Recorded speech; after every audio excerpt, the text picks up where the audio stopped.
السلام عليكم ورحمة الله وبركاته. بسم الله الرحمن الرحيم. إن الحمد لله نحمده ونستعينه ونستغفره ونعوذ بالله من شرور أنفسنا ومن سيئات أعمالنا. من يهده الله فلا مضل له ومن يضلل فلا هادي له. وأشهد أن لا إله إلا الله وحده لا شريك له وأشهد أن محمدا عبده ورسوله.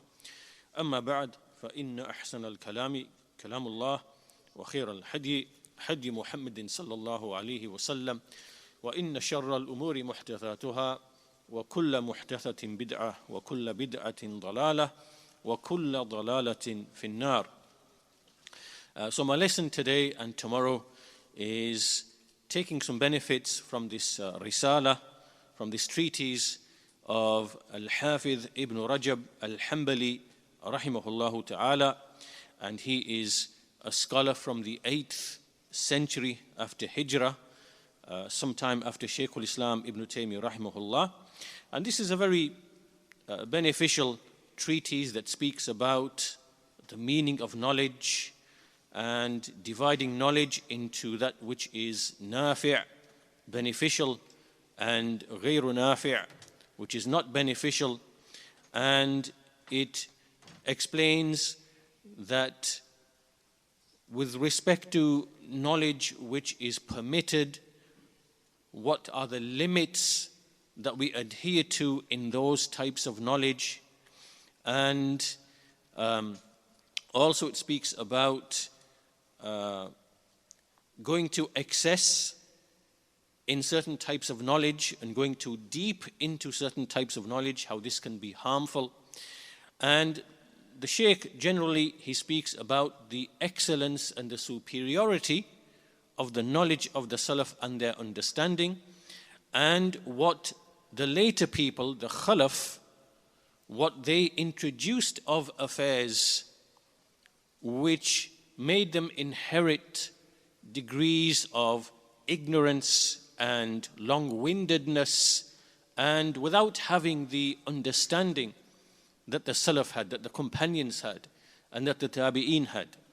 So, and then he mentions various things which they innovated, such as speech about al-Qadr, based upon reason, speech about the attributes of Allah, built upon philosophy and Kalam, likewise introducing logic into the affairs of fiqh, the affairs of jurisprudence, and then just general disputation, argumentation, and also speech about like the tasawwuf, speech about the soul, speech about the heart, upon ways which are other than what is known amongst the Sahaba, and how all of these things, they oppose the ilm of the Salaf. This is the general, broad overview of this risala.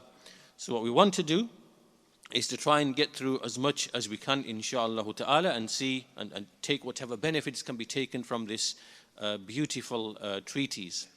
So the title, Bayan Fadl Ilm al-Salaf ala Ilm al-Khalaf, an explanation of the superiority or the excellence of the knowledge of the Salaf over the knowledge of the Khalaf, those who came after the time of the Sahaba, the Tabi'een, the Tabi'een, and who introduced these affairs.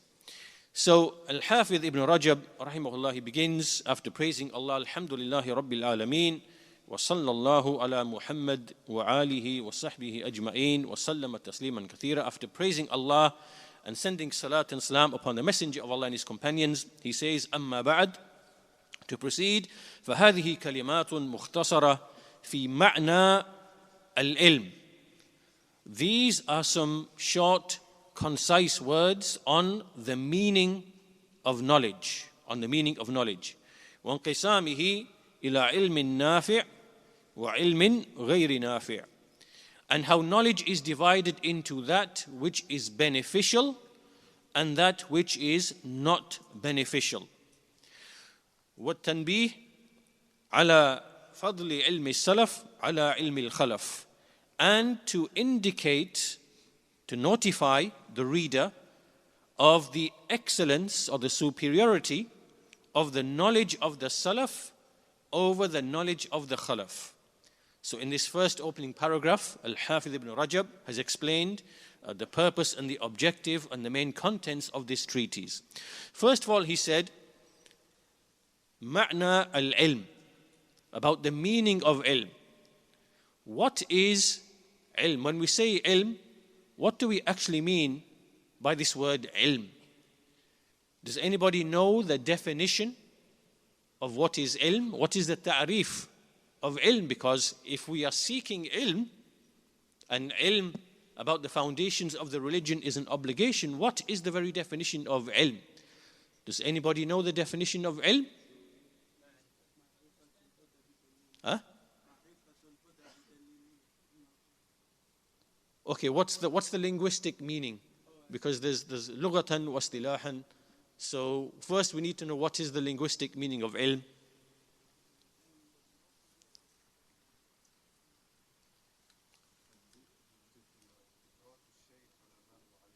Jazakallah khair. MashaAllah. Jazakallah khair. Knowledge is what? It is idraku shay ala haqiqatihi. Right? Which is to have knowledge and awareness, to perceive of something upon its actual reality, upon how it actually is. Idraku shay ala haqiqatihi. And other scholars, others, they also say idraku shay ala ma huwa alayhi idrakan jaziman. To have knowledge of the state of something, what something is, with a firm knowledge, Now, to help us really understand the meaning of ilm, it's useful to give examples, to put the idea firmly into your mind, to understand what is ilm and what is not ilm. So the best way to do this is to give a number of examples, right? So let's use two issues. Let's say one is to do with something historical, and one, so let's say, for example, the conquest of Mecca. When was the conquest of Mecca? What year was it in, and which month was it in? Right? Let's use that example. And let's use another example which is more direct and observational. Let's say we have a sack, and in this sack there are potatoes. And this sack weighs a specific amount, and it has a specific number of potatoes, right? So let's use these two examples to show what is knowledge and what is the opposite of knowledge, what is not knowledge, right? So if someone comes along and he says that the conquest of Mecca was in Ramadan, between the 10th and the 20th of Ramadan, in the year 8 Hijrah, right? This is correct, right? This now is ilm, because what is ilm? Idraku shay ala haqiqatihi, right? It is to know something upon its reality, right? So this now is ilm. This is ilm.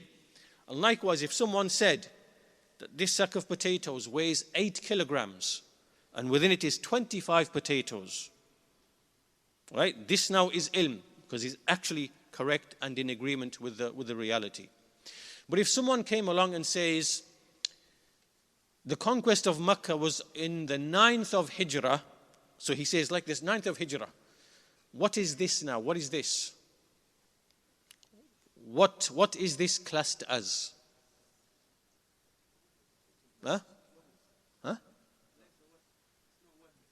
No, but what is it classed as? What is this? What category does this enter into? What is this? Huh? Jahl, but not just jahl. Huh? This is jahl murakkab. Right? This is now what we call compound ignorance, because this person thinks he knows, but he doesn't actually know. He thinks he knows, but he doesn't actually know. This is what we call jahl murakkab. And the opposite of ilm is jahl murakkab. Right? Is jahl murakkab. Now let's say there's another person who says, well, I don't know what year the conquest of Mecca was. I simply don't know. And I don't know, likewise, if someone said that this sack of potatoes, it weighs 20 kilograms and it has 60 potatoes. This now is jahl murakkab. He doesn't know. He doesn't have knowledge of the reality of the thing, right? But let's say someone says, la adri. I don't know. I don't have knowledge. I don't know what year the conquest of Mecca was, and nor do I know what's in this bag and what it weighs. What is this? This is what? Jahl basit. This is simple ignorance. This is someone who doesn't know, and he knows he doesn't know. He says, I don't know. Right? As opposed to the first one, because that now is jahl murakkab. He thinks he knows, but he doesn't actually know. Now, if someone comes along and he says, okay, the conquest of Mecca was in the 8th of Hijrah, but it could have been the 7th. Could also be in the 7th.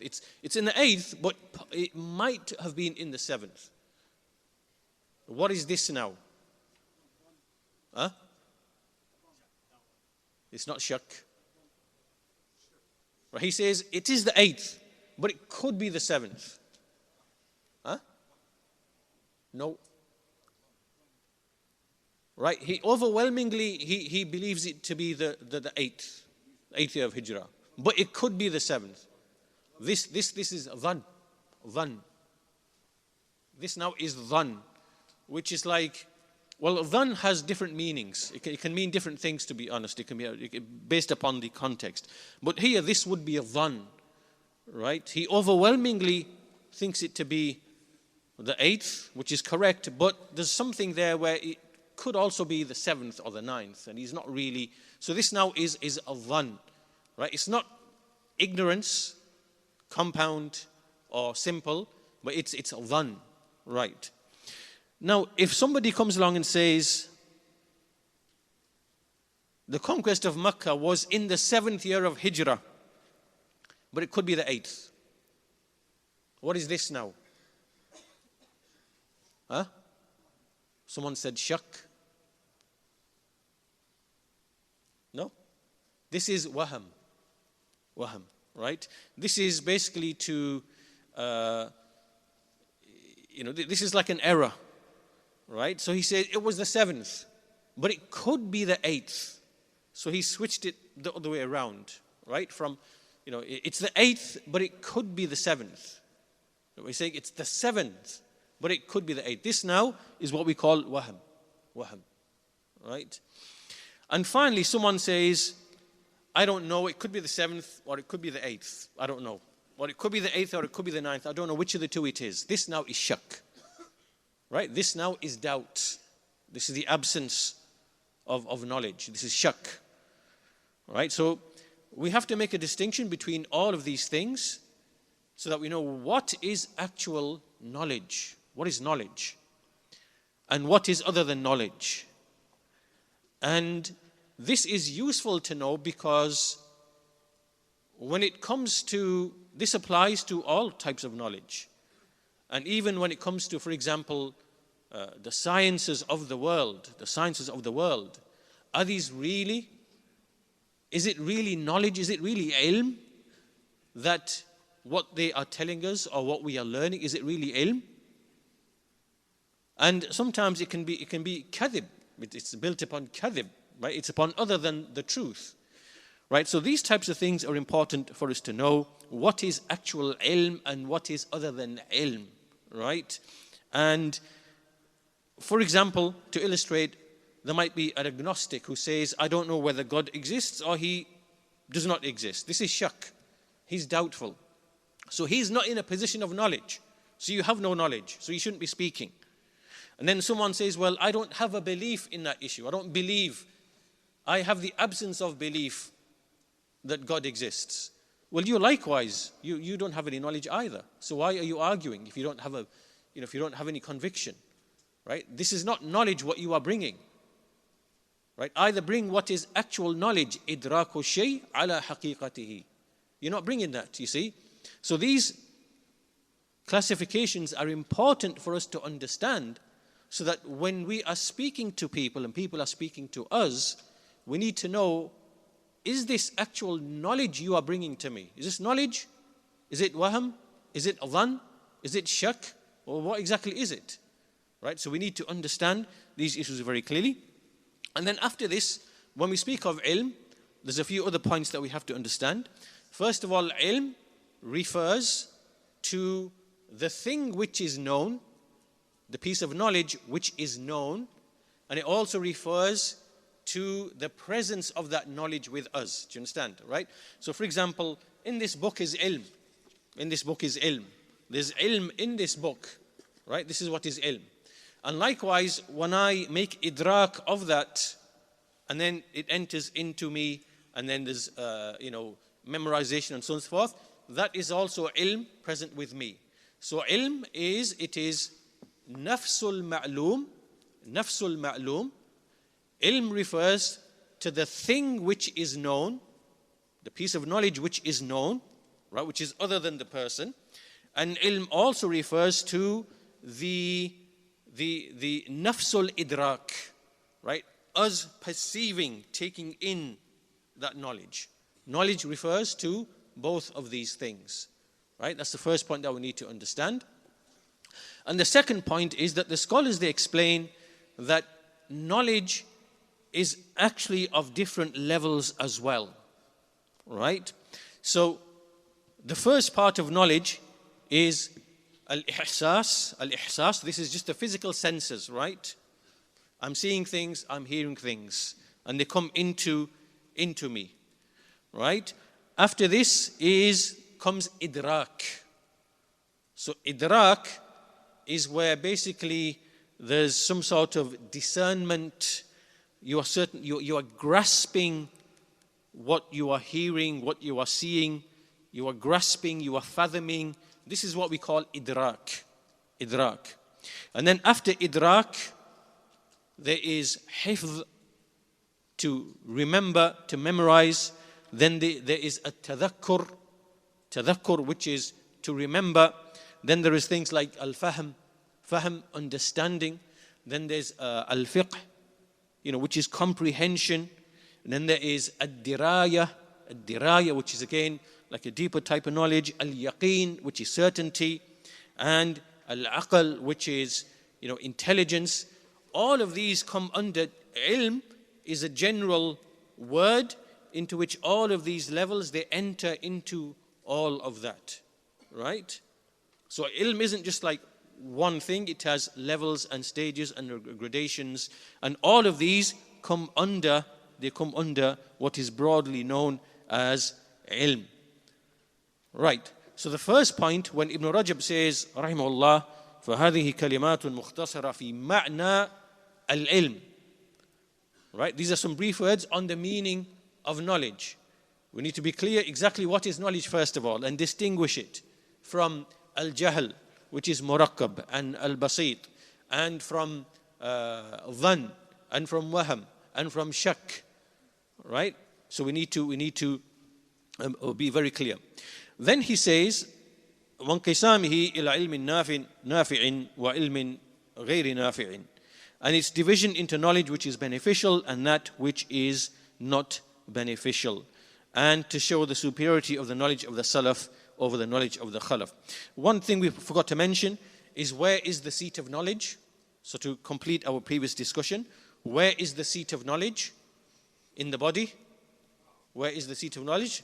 According to the Quran and to the Sunnah and to the Imams of the Salaf and the Mufassirin, and all of the generally the people of the religion of Islam, the seat of knowledge and the seat of aql and the seat of understanding, it is in the heart, right? It is the heart, and we see this many evidences of this in the Quran. أَفَلَمْ يَسِيرُوا فِي الْأَرْضِ فَتَكُونَ لَهُمْ قُلُوبٌ يَعْقِلُونَ بِهَا. Do they not travel through the earth such that they possess hearts by which they يَعْقِلُونَ بِهَا, that they understand, right? That they understand and they have understanding and intellect. لَهُمْ قُلُوبٌ لَا يَفْقَهُونَ بِهَا. They have hearts by which they do not comprehend and do not understand. So the heart is the place of fahm and fiqh and aql.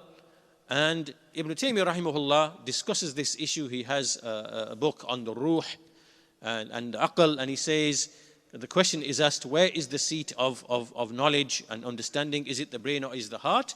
And he says the origin of it is the heart, but then there is communication between the heart and the brain, and it's a combination of both things, right? But the origin is with the heart. So the heart is the place of knowledge. So Ibn Rajab then says, فَنَقُولُ وَبِاللَّهِ الْمُسْتَعَانِ وَلَا حَوْلَ وَلَا قُوَّةَ إِلَّا بِاللَّهِ. So after mentioning this introduction, he then proceeds and he says, فَقَدْ ذَكَرَ اللَّهُ تَعَالَى فِي كِتَابِهِ الْعِلْمِ تَارَةً فِي مَقَامِ الْمَدْحِ وَهُوَ الْعِلْمُ النَّافِعِ وذكر العلم تارة في مقام الذم وهو العلم الذي لا ينفع. So he says, Allah the Exalted in His book has mentioned knowledge sometimes in the place of praise, of being praiseworthy, and this is the beneficial knowledge, al-ilm al-nafi', and at other times he mentions knowledge in the place of blameworthiness. And this is the knowledge which does not benefit. So the first point that we take from this is that ilm is divided into beneficial knowledge and to non-beneficial knowledge. Right? There's knowledge which is beneficial and there is knowledge which is not beneficial. Then he says, he mentions numerous ayat from the Quran to establish this. قُلْ هَلْ يَسْتَوِي الَّذِينَ يَعْلَمُونَ وَالَّذِينَ لَا يَعْلَمُونَ. Say, are those equal, those who know and those who do not know? And he says, شَهِدَ اللَّهُ أَنَّهُ لَا إِلَهَ إِلَّا هُ وَالْمَلَائِكَةُ وَأُولُو الْعِلْمِ قَائِمًا بِالْقِسْطِ. Allah testifies that there is none worthy of worship except He, and the angels and the people of knowledge established upon justice. Right? So this is the knowledge of Tawheed. Right? This knowledge is praiseworthy because Allah praised the people of knowledge for being amongst those who witnessed this. Likewise, He said, وَقُلْ رَبِّ زِدْنِي عِلْمًا. He ordered the commanding of the increase in knowledge. And likewise, He said, إِنَّمَا يَخْشَى اللَّهَ مِنْ عِبَادِهِ الْعُلَمَاءِ. Only those from Allah's servants fear Him, fear Allah, those who are the ulama, those who have knowledge and ilm. And likewise, the story of Adam alayhi salam, when he taught him the names of all things. And when he presented this to the angels, and they said, Subhanaka la ilma lana illa ma 'allamtana. Glorified be you, we have no knowledge save what you have taught to us. Innaka anta al-alim al-hakim. Indeed, you are all-knowing and all-wise. And likewise, in the story of Musa alayhi salam and his interaction with al-Qadr, and he said, هل أتبعك على أن تعلمني مما علمت رشدا. Shall I follow you so that you can teach me from that which Allah has given to you of guidance. So these ayat in the Quran and many other ayat in the Quran, here we see a praise of the people of knowledge and a praise of knowledge itself and the knowledge which Allah Azza wa Jal imparts to His creation for their guidance. Right? This is al-ilmun nafi'. Now, the knowledge which is not beneficial, right, is of types as well. And so Ibn Rajab says, وَقَدْ أَخْبَرَ عَنْ قَوْمٍ أَنَّهُمْ أُوتُوا عِلْمًا وَلَمْ يَنْفَعْهُمْ عِلْمُهُمْ. Allah has informed us about some people who have been given knowledge, but they did not benefit from that knowledge. Right? So this is beneficial knowledge in and of itself, but it hasn't benefited the person who possesses it. Right? So this is also indicated in the Quran, and so he says, فَهَذَا عِلْمٌ نَافِعٍ فِي نَفْسِهِ لَكِنْ صَاحِبَهُ لَمْ يَنْتَفِعْ بِهِ. This is knowledge beneficial in and of itself, but the person possessing it did not benefit from it. Then he mentions numerous ayat in the Quran that explain to us this reality. From them is the example of the Yahud, مَثَلُ الَّذِينَ حُمِّلُوا التَّوْرَاةِ ثُمَّ لَمْ يَحْمِلُوهَا كَمَثَلِ الْحِمَارِ يَحْمِلُ أَسْفَارًا. the example of those who were given the Torah and then did not carry it as it should be carried, meaning act upon it, their similitude is like that of a donkey upon whose back there are tomes or volumes of books, just carrying, without benefiting. And he mentions the likewise in Surah Al-A'raf, وَاتْلُ عَلَيْهِمْ نَبَأَ الَّذِي آتَيْنَاهُ آيَاتِنَا فَانْسَلَخَ مِنْهَا فَأَتْبَعَهُ الشَّيْطَانُ فَكَانَ مِنَ الْغَاوِينَ. Recite to them the story of the one to whom we gave our signs, but he turned away from them, and so Shaitan followed him up, and he became from those who became misguided, right? So knowledge came to him, but he turned away from acting upon this ilm. And also, فَخَلَفَ مِنْ بَعْدِهِمْ خَلْفٌ وَرِثُوا الْكِتَابَ يَأْخُذُونَ عَرَضَ هَذَا الْأَدْنَى وَيَقُولُونَ سَيُغْفَرُ لَنَا وَإِنْ يَأْتِهِمْ عَرَضٌ مِثْلُهُ يَأْخُذُونَ. Again, people who inherited the book and they don't really act upon this book and upon this knowledge. And likewise, the person about whom Allah says, وَأَضَلَّهُ اللَّهُ عَلَىٰ عِلْمٍ, that Allah misguided him upon knowledge. Even though he has knowledge, Allah misguided him. This means that he never gave him tawfiq to act upon that ilm. So this now, it is still beneficial knowledge, but it is not acted upon. And so this is what rebuke and censor and blameworthiness is directed towards that. Now a third category is the knowledge which is actually blameworthy in and of itself, or which is not praised and which can be blameworthy. So now there's another category of knowledge, there's other sciences which now enter into this category. So to be clear in our minds, there is the beneficial knowledge, inherently beneficial. This is what Allah reveals.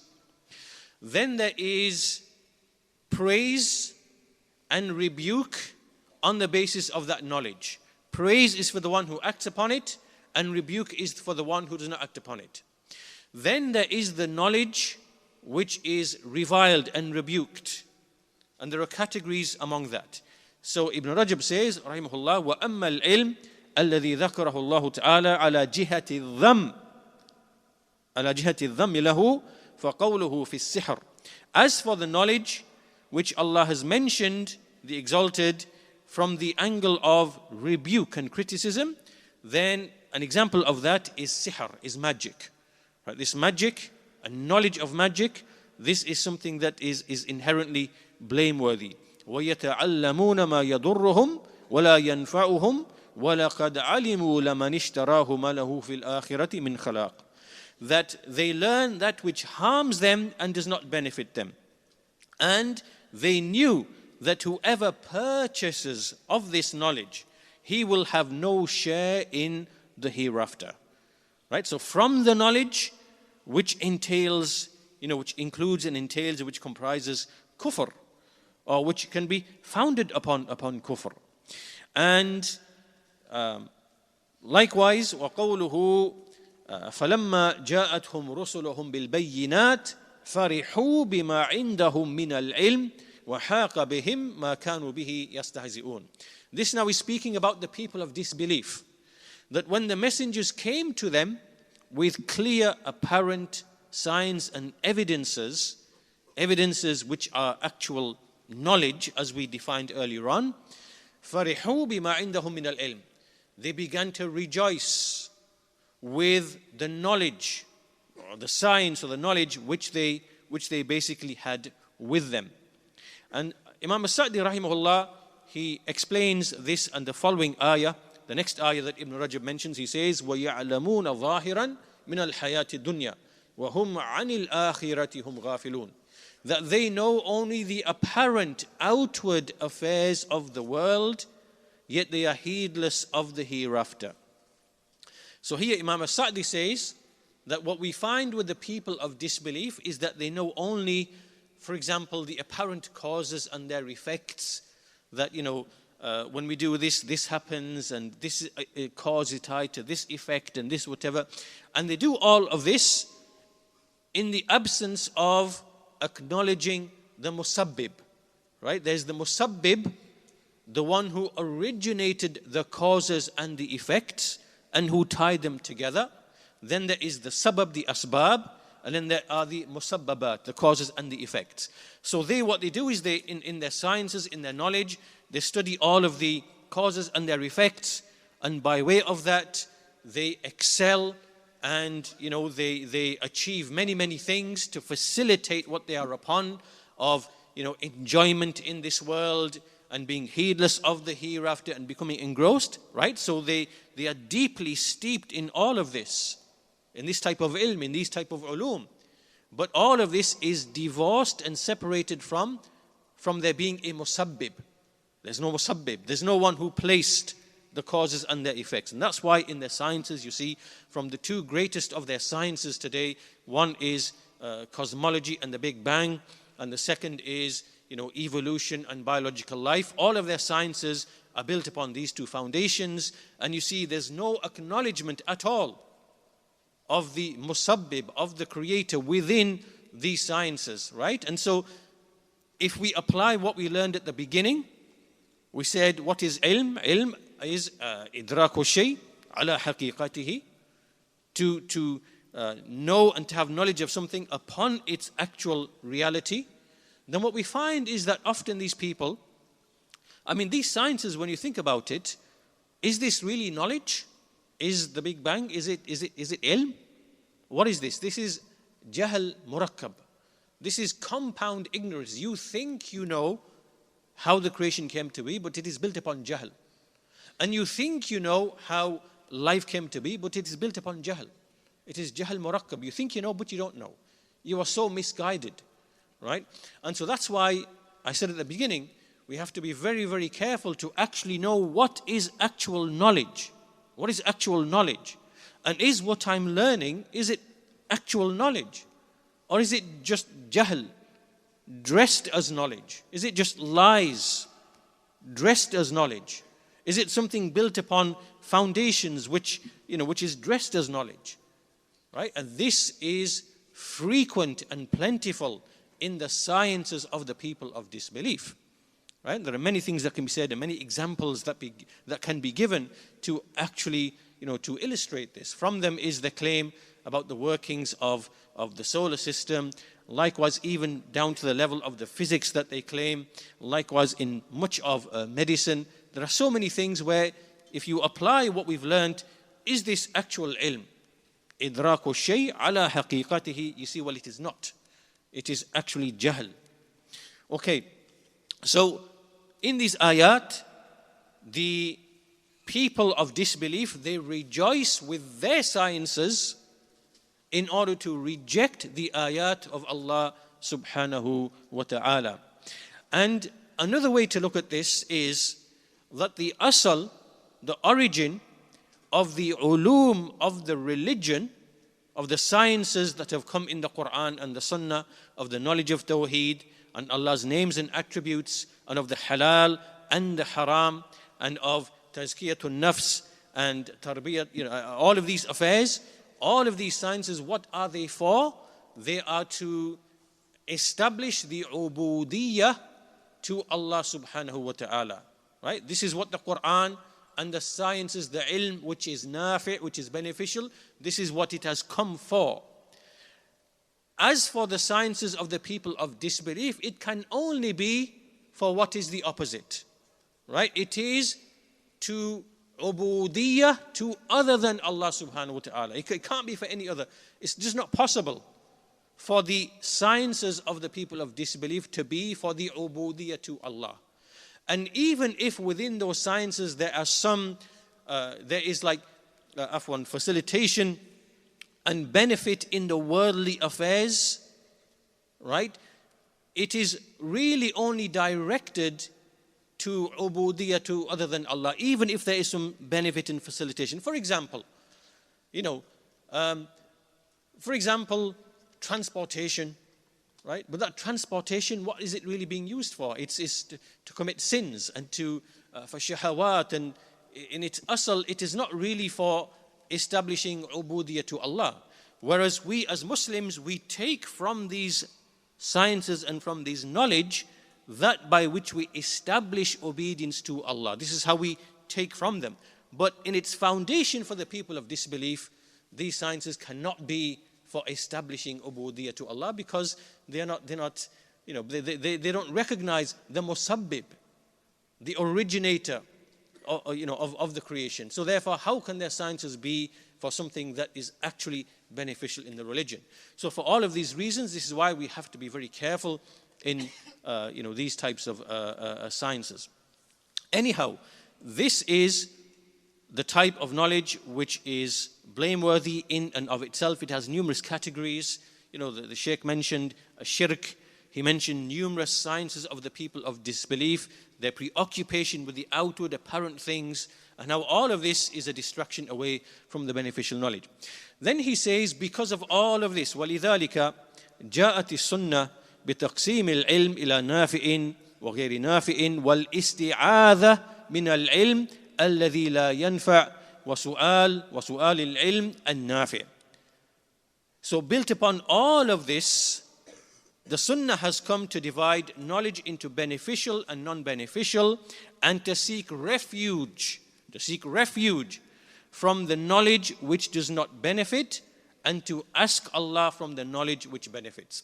So if this is the situation, if this is where we stand in relation to knowledge, that there is beneficial knowledge which can be acquired, and it can be acquired and acted upon or not acted upon, and there is knowledge which is knowledge of the zahir, and knowledge which is dubious, and knowledge which clashes with what the messengers came, then we obviously must seek protection with Allah from that we are put to trial by these affairs, not acting upon the knowledge and being put to trial and drawn into types of knowledge which are blameworthy, censored, or harmful. And that's why we see in the Sunnah the supplication for fi Sahih Muslim and Zayd bin Arqam أن النبي صلى الله عليه وسلم كان يقول اللهم إني أعوذ بك من علم لا ينفع ومن قلب لا يخشع ومن نفس لا تشبع ومن دعوة لا يستجاب لها. O Allah, I seek refuge in you from knowledge which does not benefit, and from a heart which does not fear, and from a soul which is not content, and from a supplication which is not responded to. And then Ibn Rajab, he mentions many other similar ahadith. Some of them are not authentic. He mentions numerous ahadith with the same wording. For example, Allahumma anfa'ni bima allamtani wa allimni ma yanfa'ni wa zidni ilma. These are various supplications. Some of them have come with inauthentic chains of narration, but all of them have the general meaning. So then he goes on to say, he mentions an athar, a narration, inna min al-bayani sihra. Indeed, from speech is that which is like magic. From speech is that which is like magic. And then this part is authentic, but then there's another addition, wa inna min al-ilmi jahlan. And this part is not established. However, he comments upon this second half, that indeed from knowledge is that which is jahl. From knowledge is that which is jahl. So you might think, how can knowledge be jahl? How can knowledge be jahl? And so he says that it is knowledge that is harmful and does not benefit. Right? بأن العلم الذي يضر ولا ينفع جهل. Knowledge which does not benefit and is actually harmful, this is treated as being jahl. It is jahl. Why is this? Because لأن الجهل به خير من العلم به. This is because to be ignorant of that knowledge is better to have knowledge of it. Do you understand? And there are some types of knowledge that for you to be ignorant of that knowledge is better for you than to have knowledge of it. And if that is the case, then that knowledge is therefore considered to be jahl, because it is not beneficial and it is something which is harmful. Now then after this, the Shaykh goes on to mention numerous narrations, numerous athar, Some of them are not necessarily authentic, and I'll just broadly summarize the essence of what he says in all of these athar. So from the narrations he brings, for example, he says, al-ilmu thalatha ma khalahunna fahuwa fadl, ayatun muhkamah, aw sunnatun qa'imah, aw faridatun adila. Right? So what is actual knowledge? Knowledge is either a decisive verse of the Quran. So you come across an ayah in the Quran, it is decisive, you grasp it, you understand it, you know its meaning, you know its application. Or a sunnah which is established. So you know something from the sunnah. Or a farida, an obligation which is balanced and just. Right? So this is what is actual knowledge. But then, meaning this is knowledge that you can't get enough of. Right? You preoccupy yourself with this knowledge. But then there are other types of knowledge which you have to maintain the limits in those types of knowledge, otherwise you will enter into excess. So from those examples is the hadith تعلموا من أنسابكم ما تصلون به أرحامكم. Learn from your lineage that by which you will be able to keep the ties of kinship. Right? So this now is it's not revealed knowledge, but it is a type of knowledge which aids you to fulfill the obligation. Right? So learn from your lineage that which will allow you to keep your ties of kinship. Okay, this is my uncle, and that's my uncle, and he has a few sons here, and they are my relatives. So, to keep the ties of kinship, then you need to know this knowledge to the extent that you are able to keep the ties of kinship and do your obligations. As for now, going into depth and in detail and developing all these lineages and ancestries and this and that and going into excess, then this is going to be harmful. If it's not beneficial knowledge, it's going to be harmful in the sense it's going to preoccupy away from other things. Then there's a narration. Again, some of these narrations are weak, but obviously the content or the message is correct.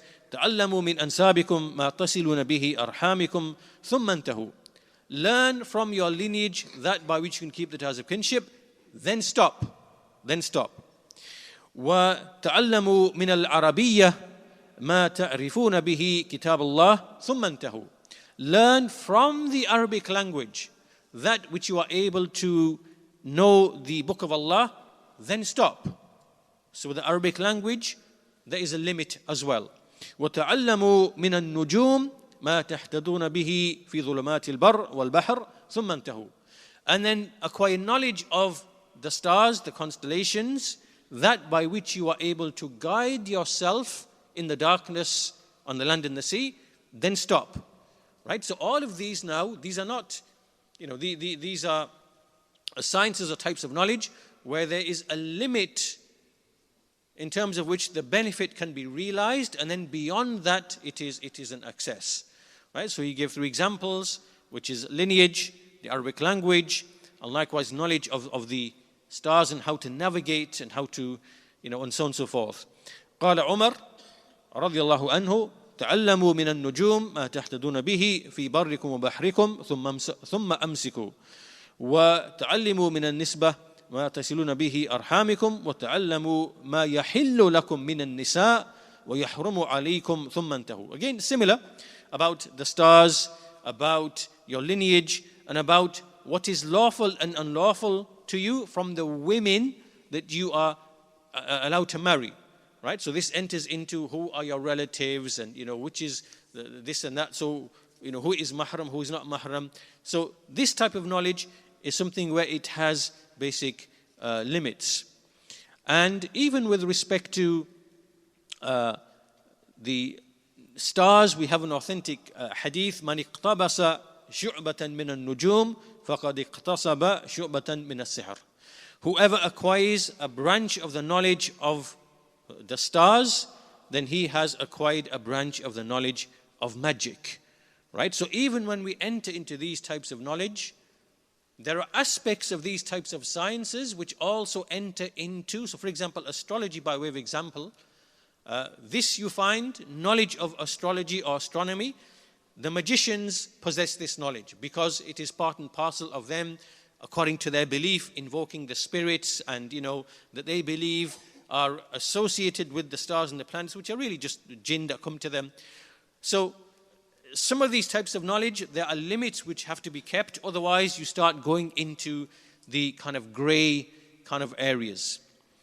So the Shaykh then goes on to explain, even with respect to the issue of knowledge of the stars and their movements, there is a limit. And he mentions how some people, when you delve into this knowledge way beyond, then you start raising certain questions and shubuhat. And I'll give you like an example of this to illustrate the point. Like, for example, they have these models of when the new moon can be seen and cannot be seen, right? These are mathematical models, right? So when a person now engages and goes beyond what is simply apparent and obvious with the senses, he's now going to come back and start looking at the hadith and at the Sahaba radiallahu anhum with an evil perception. Because now someone's going to say, well, we now know for sure that the moon can and cannot be seen at such and such a time. Therefore, we know for sure that the month of Ramadan, for example, is not going to, right? When you start going to that level, you are now going to say, well, the Sahaba didn't know. And as for the hadith that the Messenger said that we are an illiterate people and we don't know these calculations, we see and we whatever, then you're now going to start having an evil opinion and attitude, right? Whereas the reality is that in these calculations, they are built upon models, right? And these are models, they are built upon assumptions.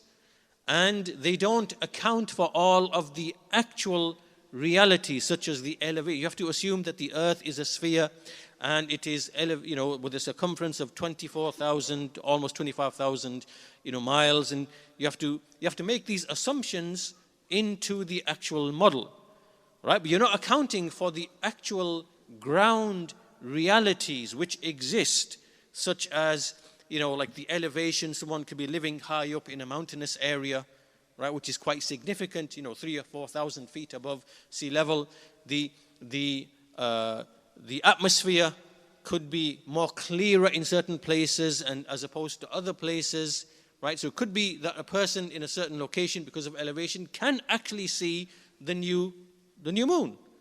But you're saying, according to the model, it can't be seen, right? So when you start entering into all of this, now there's the danger. And Ibn Rajab, he says that this will lead to the belief that the Sahaba and the Tabi'een, that they were wrong, they made a mistake in their prayer, for example, and in the Ramadan, and so on and so forth. And all of this, it leads to something which is evil.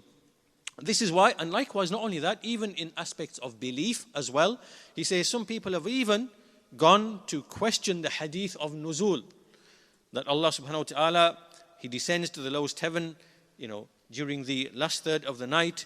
So some people, when they employ these kind of speculations, it leads them to start finding fault and, having issues with either the understanding of the Sahaba or with actual issues of belief in themselves, right? And he will start thinking, well, these sciences, they are definitive, right? They're absolutely certain. This is absolutely, and he doesn't know that a lot of these sciences are built upon assumptions. They are assuming certain things which in themselves are not correct, right? It's not the actual reality. So this is a very, very dangerous ground that we are entering into here. So he then says that these types of sciences, he gives a similitude, and he says that وَلِهَذَا يُقَالُ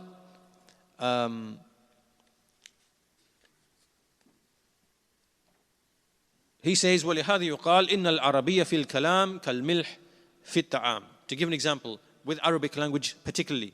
He says, for this reason it is said that the Arabic language is like salt that you put on the food. You need to put some salt into the food, which is sufficient. But if you put anything more, then it spoils the actual food, right? So this applies to all of these types of knowledge, whether it is the knowledge of the Arabic language, whether it is knowledge of the stars and constellations through which you know which direction is the Qibla, and you know which part of the earth am I in and where do I need to go to continue my journey on the sea or the land, right? Beyond that it starts, and the same with your lineage and relatives and so on and so forth, right? So this is the general similitude with all other types of knowledge. So let's summarize where we are so far. From the beginning we defined knowledge. What is knowledge? And to distinguish that from dhann and jahl and shak and wahm, right? Knowledge is either nafi' or ghayru nafi', beneficial or not beneficial. Knowledge which is not acted upon is not beneficial. Then there is inherently harmful knowledge, right? Knowledge which is batil and harmful, and it can comprise kufr, like sihr, for example. And included within that is many of the sciences, the ulum of the people of disbelief. And as for the sciences, the ulum, which is from the angle of taysir, which facilitates things for us from the worldly types of knowledge, then we take that knowledge to the extent that it is practical and beneficial. And so some examples of that are, the Arabic language, and likewise the knowledge of the stars, the knowledge of lineage, and whatever else enters into this particular category from the worldly types of knowledge. So once all of this is clear, once we understand all of this, he then goes on to explain وَأَمَّا مَا أُحْدِثَ بعد الصحابة من العلوم التي توسع فيها أهلها وسموها علوما وظنوا أن من لم يكن عالما بها فهو جاهل أو ضال فكلها بدعة. Right? So after the time of the Sahaba and the Salaf, they all understood what is inherently beneficial knowledge. It is the Quran, it is the Sunnah, it is the knowledge of the halal and the haram, and to be preoccupied with this type of knowledge, right? This is ilm, this is ilm, this is ilm from Allah subhanahu wa ta'ala, right? This is ilm, this is revealed knowledge. And then from the ilm which is other than that, that which you need to help you fulfill your obligations and, like, for example, earn a living and to provide for your family. So for that you engage in ulum, and those ulum you take from them that which is sufficient and practically beneficial, and which in itself is not built upon falsehood and ignorance and the likes and so on and so forth. After the time of the Sahaba, what do we see? This is when we start seeing the introduction of new types of, as he says, as for what was introduced after the Sahaba, min al-ulum, of various types of sciences, in which the people, they expanded in those sciences and they call them knowledge. They began to call these things uluman, knowledge. And they believed that whoever is not knowledgeable of these sciences, then he is a jahil, he's ignorant or he's misguided. Right? And he says all of these ulum, all of this is bid'ah. This is bid'ah. Right? And this is why you see people today, when we say, look, we don't need philosophy. We don't need Kalam.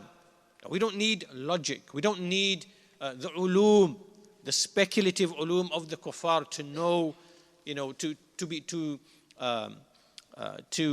know the truth and to act upon the truth and to live a happy life, and to, they accuse you of being ignorant and misguided. You're not sophisticated. You are simple. You are backward. Right? All of this happened already. After the time of the Salaf, when the works of the Greeks entered into the Muslims and all of these new ulum began to appear, and then slowly they found their way into the Islamic creed and even into fiqh, into jurisprudence.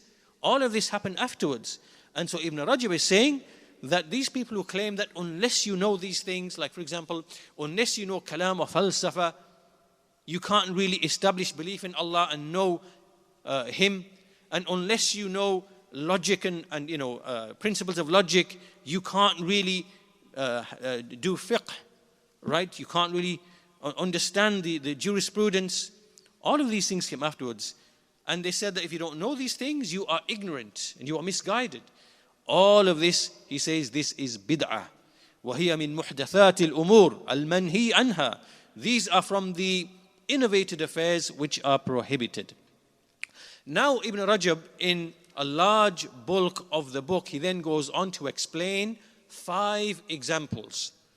There are 5 illustrations of this which entered among the Muslims and which brought about these harms and these evils and taking people away from being preoccupied in that which is beneficial for them, directly, practically relevant to them, and took them away from this.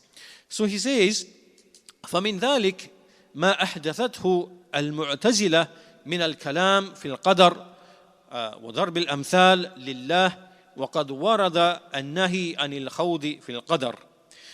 The first example he gives is what the Mu'tazila, what they entered into the ummah of speech about al-Qadr, the decree of Allah subhanahu wa ta'ala, and setting up, giving similitudes for Allah, setting up similitudes for Allah. The Messenger of Allah sallallahu alaihi wasallam, he already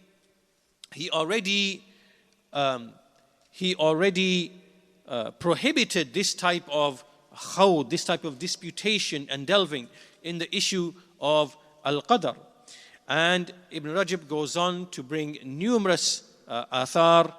From them is the statement narrated from Ibn Mas'ud, إِذَا ذُكِرَ أَصْحَابِي فَأَمْسِكُوا وَإِذَا ذُكِرَ النُّجُومِ فَأَمْسِكُوا.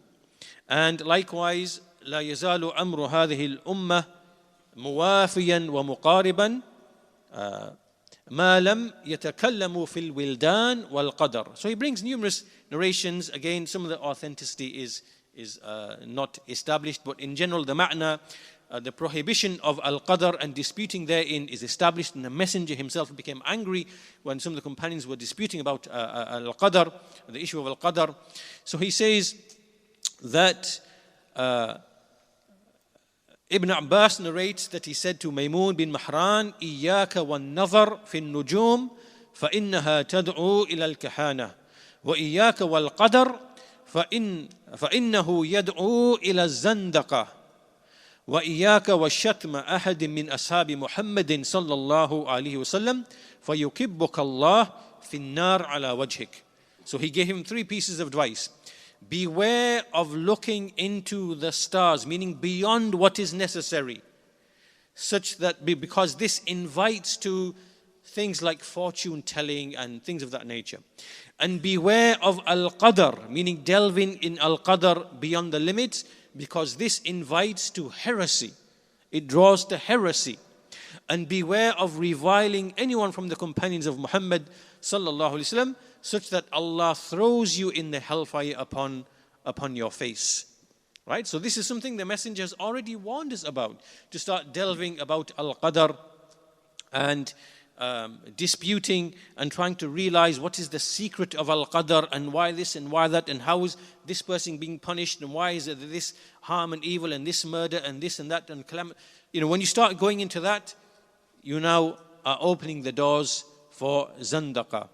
And the Ibn Rajab goes on to explain a number of reasons why this has been prohibited.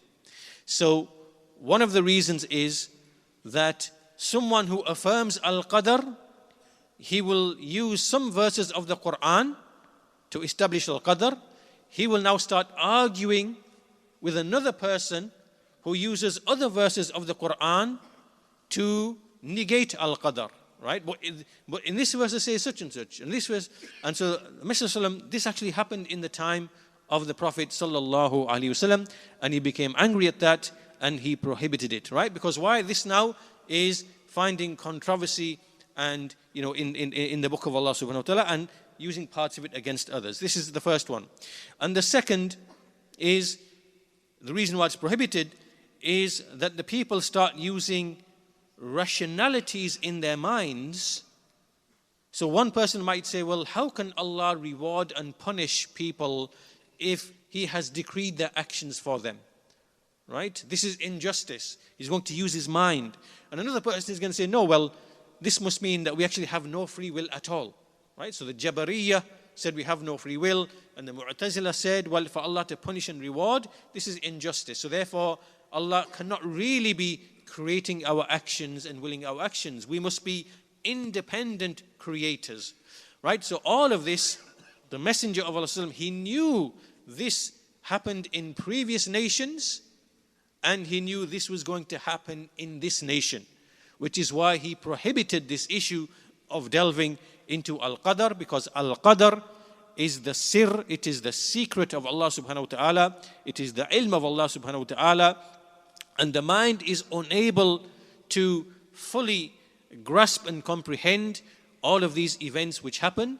But we know that there are wisdoms, and Allah is not unjust, but there are wisdoms, and there are many, many wisdoms and things behind the things that happen that we may not be able to actually comprehend. And this is why you see many of the shubuhat of the kuffar and of the atheists, they are to do with al-Qadr, because they want to open this door of al-Qadr, and they use arguments like, for example, well, okay, explain cancer to me then. How can you reconcile cancer with belief in a benevolent, loving creator? And this again, is this ilm? Like, meaning, is this objection, is this ilm? But it's not ilm, is it? Because this is just like a shubha. This is, what is this thing? First of all, this question is not even legitimate. I have to stop in a few minutes, inshallah. We'll end up with this, inshallah. This question is not even legitimate for you to ask, because if you believe there is no creator and there's only material existence, then why are you even asking the question that if, explain cancer and explain a tsunami and explain rape, whatever, because you don't even believe there's a creator to begin with, right? Rather, what you should be saying, if you are truthful to the belief that you believe, or what you hold to be the truth, you should be saying, yes, cancer and rape or whatever, it's Darwinian evolution, yes, I totally understand what's happening, it's the survival of the fittest, and yes, no problem. You should be happy and content with that as an answer, right? But the mere fact that you are now trying to say, well, and you're angry now, why is there cancer? Why is there rape and murder? Why is there calamities? How can there be a God? Like, the fact that you've even gone into that direction shows that deep inside within the soul, you are somehow acknowledging that there is a maker and a creator to whom you want to blame the things that you see, which you cannot understand and fathom, upon your atheism and materialism. But you wouldn't do that. You wouldn't have done that if deep inside the soul you actually believed in what you actually believe. Because you should really be saying, well, this is not even an argument, because I believe in Darwinian evolution and cosmic evolution, and yes, it makes total sense. It's survival of the fittest, and yes, some people are just going to die. I'm sorry, that's tough luck.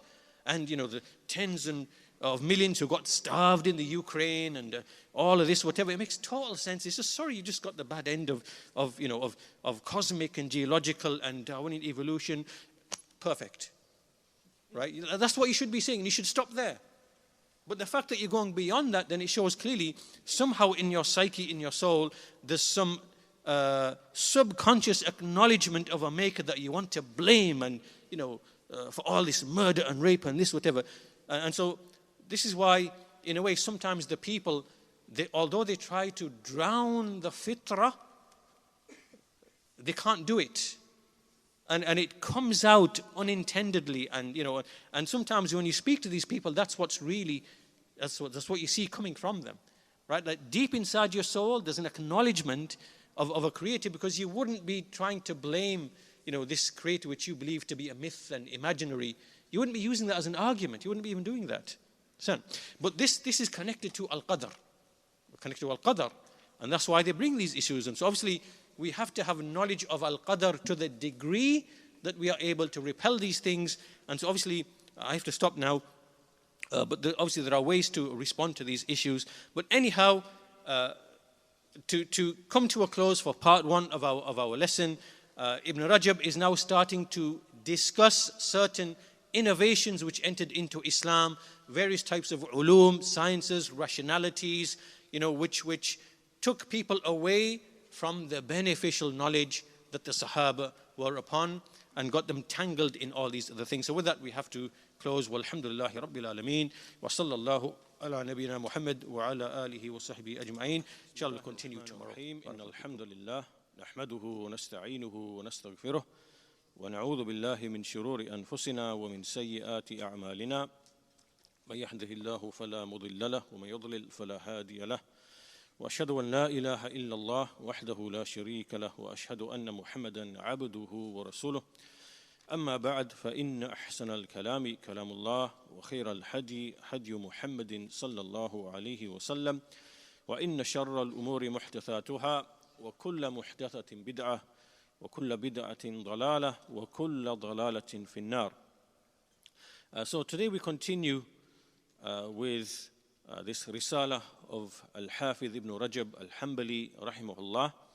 And just to recap what we covered in yesterday's lesson, we looked at what is ilm. When we say to have knowledge, ilm, what is ilm? Ilm is idraku shay ala haqiqatihi, which is to have knowledge of something which is upon its actual reality, upon what it is. And we distinguished between what is ilm and what is, for example, jahl, ignorance, jahl which is simple, jahl basit, jahl which is compound, jahl murakkab. We gave examples of that. And likewise to distinguish between what is ilm and what is dhan, and what is waham, and likewise what is shak. And also we said that knowledge, ilm, is like an umbrella term that can refer to many different stages and levels. So we have idrak at the beginning, after you use the senses. Then there's other stages such as al-hifz and tadhakkur, and things like al-fahm and al-fiqh and ad-diraya and aql and so on and so forth. All of these are different levels and stages of knowledge. And at the seat of all of that, according to the texts and according to the scholars of the Muslims, is the heart. The heart. Then we looked at knowledge itself. Knowledge, as Ibn Rajab explained, is that which is beneficial in and of itself, and which a person may possess but may not benefit from. So that is obviously blameworthy. And then there is knowledge which in itself is censored, it is reviled because it is not beneficial knowledge, it is harmful knowledge. And then he gave some examples of that. For example, as-sihr, which is magic, and likewise the various sciences that are found with the people of disbelief, which they use in order to reject the signs of Allah subhanahu wa ta'ala. And likewise the knowledge which is the zahir of the dunya. For example, the knowledge of just the causes and their effects, and using them to facilitate the worldly life, but without any reference or connection to the creator of those causes and those effects, right? So this knowledge just becomes the zahir of the dunya. There's no real benefit in this type of knowledge that is found with the people of disbelief. Even though as Muslims we can take from that knowledge, if it is sound knowledge, and we can use it to aid us in obedience to Allah subhanahu wa ta'ala, and in things like livelihood and gaining strength and things like that, because the purpose of that is also to aid us in the obedience of Allah subhanahu wa ta'ala. Then Ibn Rajab went on to explain how in the Sunnah, because of this categorization of knowledge, there has come in the Sunnah supplications in which we seek refuge in Allah from knowledge which does not benefit and a heart which does not fear, and the likes of these supplications. Then he said that there are some types of knowledge which are actually ignorance. So even though it is ilm, it is actually jahl. And that's because that ilm does not actually benefit, and it may even contain harm. So therefore, to be ignorant of that knowledge is itself knowledge. Right? To be ignorant of knowledge that is not beneficial is itself knowledge. So he explained that based upon some narrations. And then he went on to give examples of types of knowledge in which we can take from that knowledge, but we have to keep within the limits. And some of the examples that he gives based upon the athar that he mentioned are things like knowledge of your lineage, who are your relatives, who are your uncles, who are your aunties, and that knowledge, to the extent that you know who are your relatives to whom you have obligations and you keep the ties of kinship, then a person acquires of that knowledge what is sufficient to do that. Similarly, the Arabic language, that you take from the Arabic language, that which allows you to understand the Quran and the Sunnah. And beyond that, there are levels which for most people are going to be, not really of great use. Likewise, knowledge of the stars, by which you can use to work out the Qibla, and likewise to find your direction on the earth in terms of travel. And beyond that, it then starts getting into, gray areas and problems. So he gave examples of all of this, and he said that with some of these types of knowledge, such as astronomy, for example, you can delve into them to such a degree that you then start having doubts, or you start looking at, for example, the companions with an evil eye, right? Or you start, for example,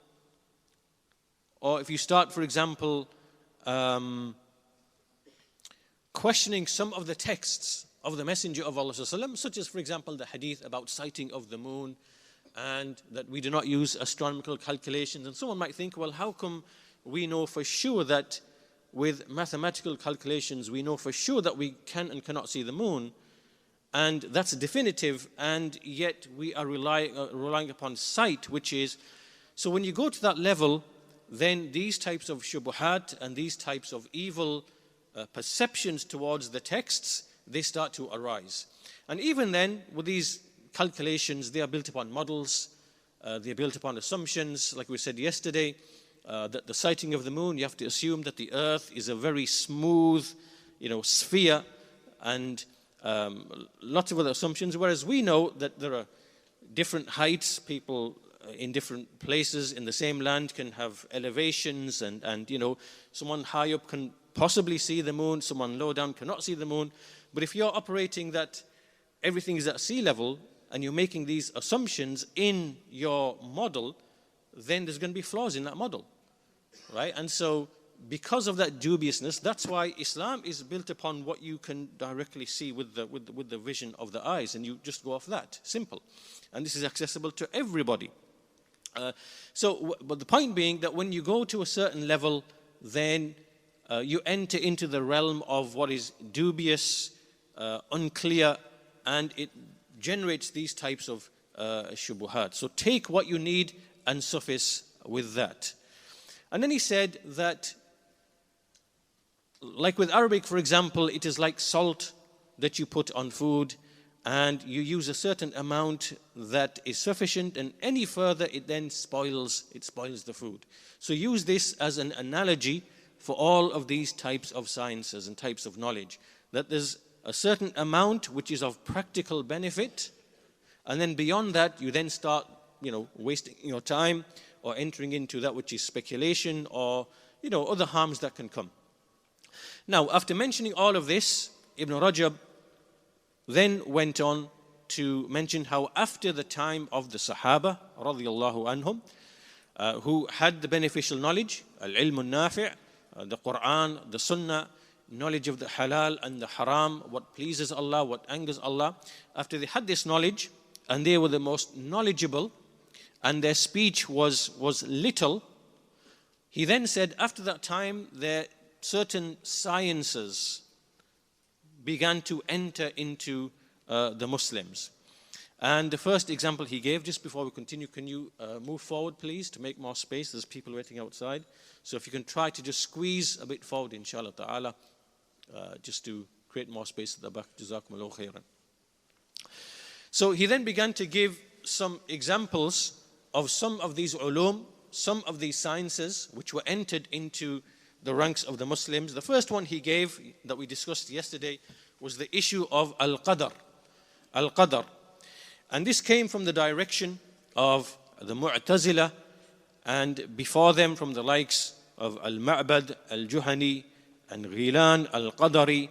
And they themselves took this shubha about al-Qadr from the Christians, because the Christians, they had these issues, they had these shubuhat, because the people who received the book, they also deviated from the book and began to delve into these types of issues, such as al-Qadr and other topics of creed. And so he spoke about al-Qadr, and he mentioned various athar. إذا ذكر أصحابي فأمسكوا وإذا ذكر النجوم فأمسكوا وإذا ذكر القدر فأمسكوا. He mentioned narrations that say that there are certain things that you do not cross. Knowledge of the stars, knowledge of al-Qadr, and speech about the companions. And then he went on to explain why this has been prohibited. It is because when someone starts to use reason and rationalities in al-Qadr, he is going to go astray. And that's why some people, they said, like the Mu'tazila, they said, well, if Allah is going to reward and punish, and He decrees actions upon the servants, how can that be justice? And then other people said, well, Allah must compel the servants upon their actions, because otherwise He would not be the one who has absolute power. Right? So they began to use these rationalities, and as a result, these divisions in the topic of al-Qadr appeared, some affirming al-Qadr, some negating al-Qadr. And this is something that initially happened amongst the companions, because each set of companions took an ayah from the Quran to affirm al-Qadr and to negate al-Qadr. But the Messenger of Allah, he prohibited that and put an end to that speech in the time of prophethood. And he informed his ummah that there will come people who will, after him, who will then, speak about these issues and raise these issues. So that was the first knowledge or science or deviation that Ibn Rajab mentioned, and that's where we finished in yesterday's lesson. So in today's lesson, we're going to continue from this point. And so the second science, or so-called science, that he says, which entered the Muslims, which is not from ilm, which is not from knowledge, is the knowledge of Kalam, ilm al-Kalam. So he says, وَمِن ذَلِكَ أعني محدثات الأمور ما أحدثه المعتزلة ومن حذا حظهم من الكلام في ذات الله تعالى وصفاته بأدلة العقول وهو أشد خطرا من الكلام في القدر لأن الكلام في القدر كلام في أفعاله وهذا كلام في ذاته وصفاته. So here he says, from those things, innovated things, is what the Mu'tazila and whoever followed their way, what they innovated regarding speech about the essence of Allah the Most High and His attributes, using the evidence of reason. And this is the most severest of danger of speech. It's more dangerous than speech about al-Qadr.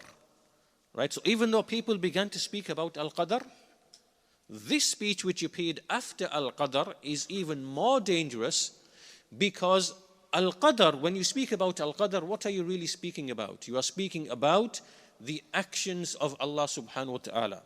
You are speaking about Allah's actions in guiding and misguiding and rewarding and punishing and creating, right? These are Allah's actions. And you are unable to understand the wisdom in Allah's actions. And you try to rationalize. And when you try to rationalize, you misunderstand, and then you fall into that deviation. However, this speech now has gone beyond speaking about Allah's attributes. It is now about Allah's essence and His attributes. And this is obviously more severe and more dangerous. And obviously the asl of this type of speech is that these people of Kalam, such as the Mu'tazila and the Jahmiyyah, whom they took it from, al-Jahm, al-Ja'ad, they were mingling with the nations, the Christians, the Jews, the Sabi'ah, debating with them. And through these types of people, they inherited the Kalam, which returns back to Greek philosophy. And some of the later Greek philosophers like Aristotle and Plato, they have speech and they have philosophical language by which they try to understand nature, what's out there, how can we describe what's out there, how can we characterize what's out there. And on the basis of this type of physics or metaphysics, they then tried to define what we cannot see. So what we can see, bodies, ajsam, jawahir, and their attributes, a'rad, right? And we define how we understand all that. And then in light of this language, we then turn to metaphysics, what we can't see, and then try to define, who is behind the universe and what is this being, what is it like, what can it be, what can it not be. And use this innovated language that, he must be perfect, without a body, without a place, without a location, without any activity, without any passions. This is all innovated speech that has not come in any of the revealed books or spoken by any of the messengers. But because this philosophy, a few hundred years before Isa alayhi salam, it became like the science of the day. Everybody was reading Aristotle's books and Plato's books, and this was treated to be the science of the day. And so the Jews and the Christians and the Sabi'ah, they acquired this knowledge and thought that, with this knowledge, we can better understand our revelation. And we can better explain the divine perfection. And then through this, they began to distort the book and they began to adopt certain beliefs, such as, negation of his attributes and claiming that the Torah is created, right? So this already existed before Islam on account of the same type of ilm al-kalam. Because from the Jews, such as the Yahudi who poisoned the Messenger of Allah, from his beliefs were that the Torah is created, right? Labid bin al-A'sam al-Yahudi. So this already happened in the nations before, and then it came into the Ummah through the Jahmiyyah, and then from them took it the Mu'tazila. So from this point, Ibn Rajab explains that these people who began to speak with the likes of this speech, they divided into two groups. The first of them were those who negated most of what has come in the Quran and the Sunnah, because they claim it leads to Allah being, like the creation. So they denied that Allah hears, Allah sees, Allah has wisdom, Allah has mercy, Allah loves, Allah becomes angry, Allah is pleased, because they argued on the basis of that philosophy, well, these are attributes that we possess. And we possess these body, we only have attributes because we have bodies. And therefore, anything which has attributes must be a body. And a body is a created thing. And Allah is not created. Right? So this type of reasoning, on account of it, they negated most of the attributes of Allah subhanahu wa ta'ala. And he says, كَقَوْلِ الْمُعْتَزِلَةِ لَوْ رُؤِيَ لَكَانَ جِسْمًا لِأَنَّهُ لَا يُرَى إِلَّا فِي جِهَةٍ. So they argued, if Allah was to be seen, then he must be a body, because whatever cannot be seen, whatever can be seen must be in a direction, and whatever is in a direction must be a body. All of this is, as you can see, it's clearly the philosophical language, it's the aql of those misguided people that they are using and then evaluating the text of the Quran and the Sunnah by way of this reason and rationale. So here Ibn Rajab mentions broadly and briefly that the first group, they negated much of what has come in the Quran and the Sunnah, and this is the way of the Mu'tazila and the Jahmiyyah. And he says, وَقَدْ اتَّفَقَ السَّلَفُ عَلَى تَبْدِيعِهِمْ وَتَضْلِيلِهِمْ, that the Salaf were agreed upon the misguidance of these people, and that they are innovators, that they are misguided innovators. He also says that many of those who ascribe to the Sunnah and Hadith from the later ones, they also fell into this, and they followed their path. Right? So we find that after the time of the Imams like Imam Malik, al-Shafi'i, Imam Ahmad, Abu Hanifa, many of those who ascribed to these scholars, they actually fell into something of this kalam as well. So anyhow, that's one direction. The other direction, he says, is those people who began to affirm for Allah His attributes, but did so on the basis of reason as well. So these people negated attributes on the basis of reason. These people negated attributes on the basis of reason as well. And he mentions here, I'll very quickly summarize it because there's a lot here. He mentions among them is Muqatil bin Sulaiman and whoever followed him. Now Muqatil bin Sulaiman, there's an issue as to this thing that's been ascribed to him. Did he really speak with tashbih? Was he really the originator of tashbih? Because he is the one who comes in, some narrations that he is the one who spoke with that tashbih. And this has a question mark over it. Even Shaykh al-Islam Ibn Taymiyyah, he said, Allahu a'lam bihaqiqati halihi. Right? Even Ibn Taymiyyah did not categorically affirm one way or the other what's the reality of this accusation of Muqatil bin Sulaiman.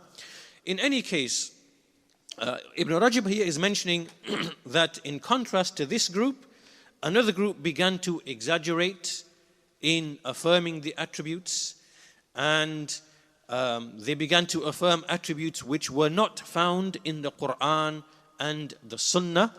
And he mentions by way of example al-haraka, this word which means motion and movement. And so the scholars of the Muslims of the Sunnah, such as Ibn Taymiyyah and others, they discuss this issue. Does Allah have an attribute which is al-haraka? And the conclusion and the summary of all of that, as Shaykh al-Bani himself said, is that we do not use this word al-haraka because this has not come anywhere in the Quran or the Sunnah. We simply use what has come in the ahadith, that Allah, He descends, yanzil, and He makes istiwa, and He will come on the Day of Judgment, with maji. We use this type of language and we stop there. We don't go beyond that into this type of word and this type of language which has not come in any of the texts of the Quran and the Sunnah. Anyhow, the point being here, Ibn Rajab is contrasting these two deviant approaches, one of ta'til and one of tashbih, an exaggeration in affirming the attributes. And just to stop on this point for a short while, this issue of likening Allah to His creation and making tajseem and tashbih, this originated with the Rafidah, with the Shia, the early Shia. They are the ones who began to speak about Allah in very explicit, clear language that likens Him to His creation. And this was shown rejection by all the people of the Sunnah. However, these Rafidah, they held on to this tashbih for a short period of time, right? In the 2nd century after Hijrah, as is mentioned by Shaykh Ibn Uthaymeen rahimahullah in his commentary on Tadmuriyah. And he said after that short period, they then left that, or most of them, and they then went into the doctrine of the Mu'tazila. So then they became Mu'tazili, and then they became upon the view of negating the attributes of Allah subhanahu wa ta'ala. Right? So this is one small faction of the Mushabbiha. Then also you have among the people of Kalam another group who are known as the Karramiyya. These are Hanafis, and they are followers of a man called Ibn Karram. And this group is from the people of Kalam, right? They're from the people of Kalam. And what they said was, they said the only way that something can have attributes is if it is a body. right? So therefore Allah must be a body for him to have attributes. And then the other people who negating the attributes are saying, hang on, if anything has attributes, it must be a body. And Allah can't be a body because otherwise he'd be created. Therefore, we deny that he has attributes. Right? And these ones are saying, well, hang on, Allah has affirmed attributes for himself. And the only way things have attributes is that if they have an actual being, a body. So therefore, Allah must be a body. This debate here has got nothing to do with us. We've got no participation in this debate. Right? This is between one group of the people of Kalam and another group of the people of Kalam. They're the ones who are debating this. We've got nothing to do with this. Right? So then what happens is when these people who negate that Allah is a body, which is the Jahmiyyah, Mu'tazila, Ash'aris, Maturidis, when they look at Ahlus Sunnah and they see that we affirm Allah's attributes and his actions, right, then what they do is they put us on the side of this group over here, the Karramiyah, and they say, you people are Mujassima because you see Allah has a body. Right? But this is purely a kalam, it's got nothing to do with us. You are the ones who entered into this language. Is Allah jism, not a jism? We've got nothing to do with it. We are not in the boxing ring, so to speak. These people are all in the boxing ring, right? Jahmiyyah, Mu'tazila, Ash'aris, Maturidis, and they're all fighting with each other as to, what can be affirmed for Allah, what cannot be affirmed Allah. We are not in the ring with you. We're outside watching the foolishness. Right? So you can't make these accusations against us. Right? So, but this is how these people, they make these accusations which are really not, don't have any basis. Right? We reject the mushabbiha. The Salaf rejected the mushabbiha. And tashbih is to say Allah has hearing, it's like my hearing. Allah has seeing, it's like my seeing. Allah has power, it's like my power. This is tashbih. But if you say Allah has hearing and seeing and all the other attributes which are unlike our attributes, this cannot be tashbih. Nor is it tajseem either. Right? So he goes on to discuss this issue of the sifat, and then he goes on to explain what is the way of the Salaf. The way of the Salaf is simply إمرار آيات الصفات وأحاديثها كما جاءت من غير تفسير لها ولا تكييف ولا تمثيل. Right? So it's very simple. We pass these texts exactly as they have come. Just as they have come, we don't add any additional explanation or asking how or making any resemblances or any giving similitudes. We don't do any of that whatsoever. And then he says that if you look at the Sahaba radiallahu anhum, we do not find anything in their speech that's found with the people of Kalam and the people of Falsafa. And he quotes the statement of Abu Zur'at al-Razi, who said, كل من كان عنده علم فلم يصن علمه واحتاج في نشره إلى شيء من الكلام فلست منه. So he said, anyone who has knowledge and then he didn't protect his knowledge, but he relied upon or depended upon spreading his knowledge upon something of kalam, then you have nothing to do with him. You've got nothing to do with him. Right? We don't need to go to philosophy and these types of speculations in order to spread our knowledge. We don't need to rely upon these tools and these mechanisms, which is what these people did. So anyhow, this is the second type of science to enter among the Muslims, and it remains to this day, which shows the great danger that these things, once they enter and people develop schools of thought and institutions, they last for centuries and centuries and centuries and centuries. And this is why the Salaf, the Sahaba and the Salaf, were extremely, extremely harsh and severe and stern, because they can see the outcome and the consequences of these ideas when they take root. And look, even despite the Salaf taking the severe stance that they did, what do we have today? We have millions upon millions of the Jahmiyyah, or the Jahmi belief is spread all across the world. Despite that, right? So it shows the great danger of these types of influences which come from the outside.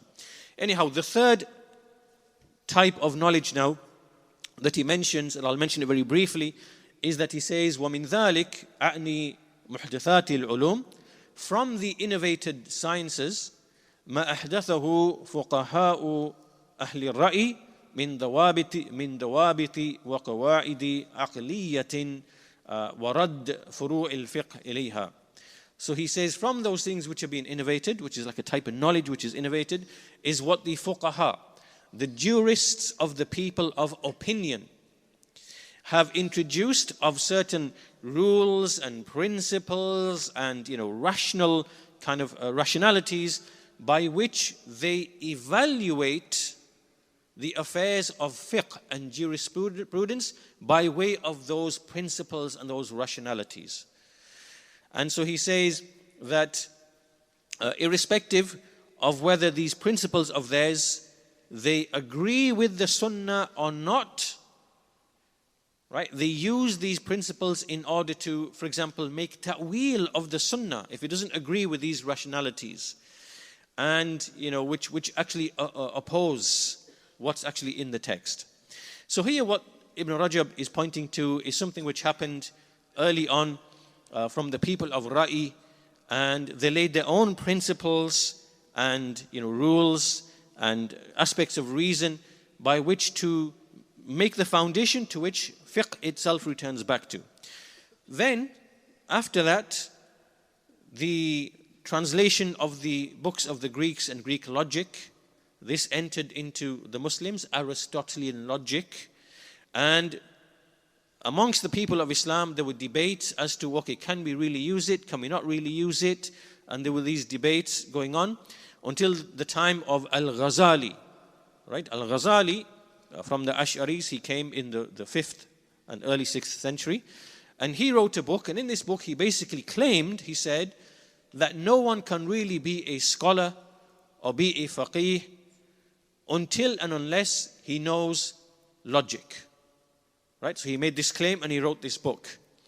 And so after this, scholars such as Shaykh al-Islam Ibn Taymiyyah, they spoke about this issue, and they saw the harms of Greek philosophy upon the creed of the Muslims, and likewise it was also entered into the issue of fiqh.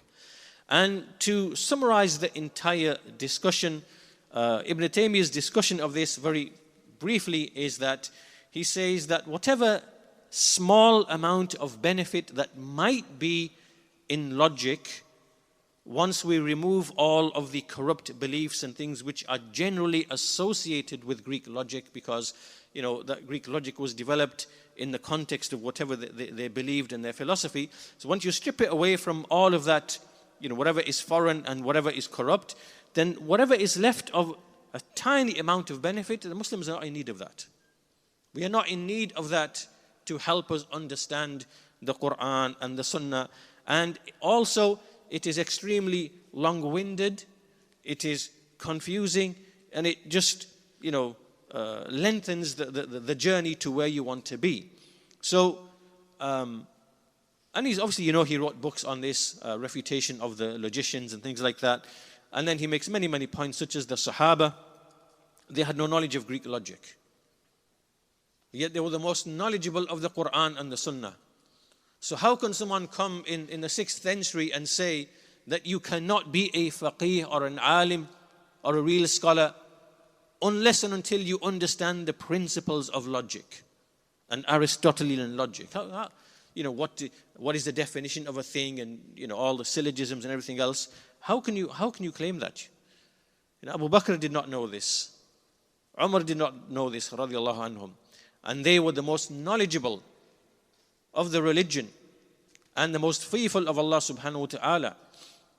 Right? So Ibn Rajab makes this point, he speaks about it, and he says, Umar bin Abdul Aziz, rahimahullah, he says that خُذُوا مِنَ الرَّأِي مَا يُوَافِقُ مَنْ كَانَ قَبْلَكُمْ فَإِنَّهُمْ كَانُوا أَعْلَمُ مِنْكُمْ فأما ما خالف عمل أهل المدينة من الحديث فهذا كان مالك يرى الأخذ بعمل أهل المدينة والأكثرون أخذوا بالحديث. So he says, Umar bin Abdul Aziz said, take from opinion, and by opinion he means what we know from the Sahaba. Right? So there's a mas'ala, there's an issue. Let's go back. What did the Sahaba, what opinions did they have? So you take from that ra'i, right, which agrees with those who came before you, for they were more knowledgeable than you. Right? So if any issue arises, for example, issue to do with the prayer, to do with divorce, to do with inheritance, to do with any issue of food, drink, clothing, whatever, then you think, let me see what were the opinions among the Sahaba and the Tabi'een. Right? And let me restrict myself to those opinions because those people were the most knowledgeable in these affairs. And anything which opposes the action of Medina, obviously it's the view of Imam Malik that you take the action of Medina, but most people are of the view that you take whatever agrees with the hadith, Anyhow, this is number 3, right? This is the third foreign influence of the people of Ra'i, and likewise among the people of Kalam, they entered Greek logic and the requirement of Greek logic in order to not make mistakes in jurisprudence. And the essence of all of that is that whatever small benefit that might be in logic, once you strip away all of the corruption and the falsehood and whatever it has of evil, then that small benefit, the Muslims are not in need of that, and they were never in need of that.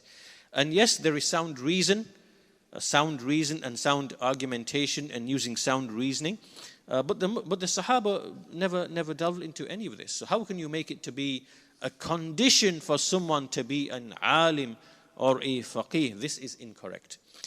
The fourth thing to enter among the Muslims that took people away from al-ilm al-nafi', the beneficial knowledge, is, he says, وَمِمَّا أَنْكَرَهُ أَئِمَّةُ السَّلَفِ الْجِدَالِ وَالْخِصَامِ وَالْمِرَاءِ في مسائل الحلال والحرام أيضا ولم يكن ذلك طريقة أئمة الإسلام وإنما أحدث ذلك بعدهم كما أحدثه فقهاء العراقيين في مسائل الخلاف بين الشافعية والحنفية. So he says here, from that which the Salaf rejected is this disputation, argumentation, wrangling around about the issues of the halal and the haram. And to the extent that some of the fuqaha, they began to write and author on the differences between the Shafi'is, for example, and the Hanafis, for example, what issues they differ on, and then to make that to be like an issue of disputation, argumentation, and this turned into like a type of bigotry, right? So the Hanafis are arguing their points that we are better guided than you, and this is from the halal, this is not from the halal, this is from the haram, this is wajib, this is not wajib in our view, and then refuting the Shafi'is and the Shafi'is doing likewise. This type of now delving and arguing and debating on these issues of the halal and the haram, this was not from the way of the Salaf. The Sahaba never did this. And this then, as Ibn Rajab says, وَكُلُّ ذَلِكَ مُحْدَثٌ لَا أَصْلَ لَهُ وَصَارَ ذَلِكَ عِلْمُهُمْ حَتَّى شَغَلَهُمْ عَنِ الْعِلْمِ النَّافِعِ. This became their preoccupation, and it took them away from the actual beneficial knowledge. And the Salaf, they rejected this. He mentions from the Sunnah narration, مَا ضَلَّ قَوْمٌ بَعْدَ هُدَى إِلَّا أُوتُوا الْجَدَلِ. No nation went astray after they had guidance, except that they were given to disputation and argumentation between themselves. So this is one of the ways in which a nation who has received revelation goes astray, which is they start disputing, delving in these types of issues. And he mentions the ayah, مَا ضَرَبُوهُ لَكَ إِلَّا جَدَلًا بَلْ هُمْ قَوْمٌ خَصِيمُونَ. This is an ayah in the Quran. They did not, throw this at you except by way of disputation, and they are a disputant people. They're just people who want to argue. So this way of argumentation, debating, and wanting to prove one's point, and out of bigotry to one's view, to one's school, all of this has no asal. It's not the way of the Salaf, and it is rebuked and criticized in the Quran and the Sunnah. Some of the Salaf said, إن أراد الله بعبد خيرا فتح له باب العمل وأغلق عنه باب الجدل وإذا أراد الله بعبد شرا أغلق عنه باب العمل وفتح له باب الجدل. Some of the Salaf said, when Allah intends for a servant goodness, He opens for him the door to action. He gives him tawfiq in acting upon his ilm. And He closes for him the door of argumentation and disputation. So this is Allah intending good for an abd. And when Allah wants evil for a servant, He will close for him the door of action, of righteous action, and He will open for him the door to disputation. And then he goes on to mention some quotes from Imam Malik rahimahullah.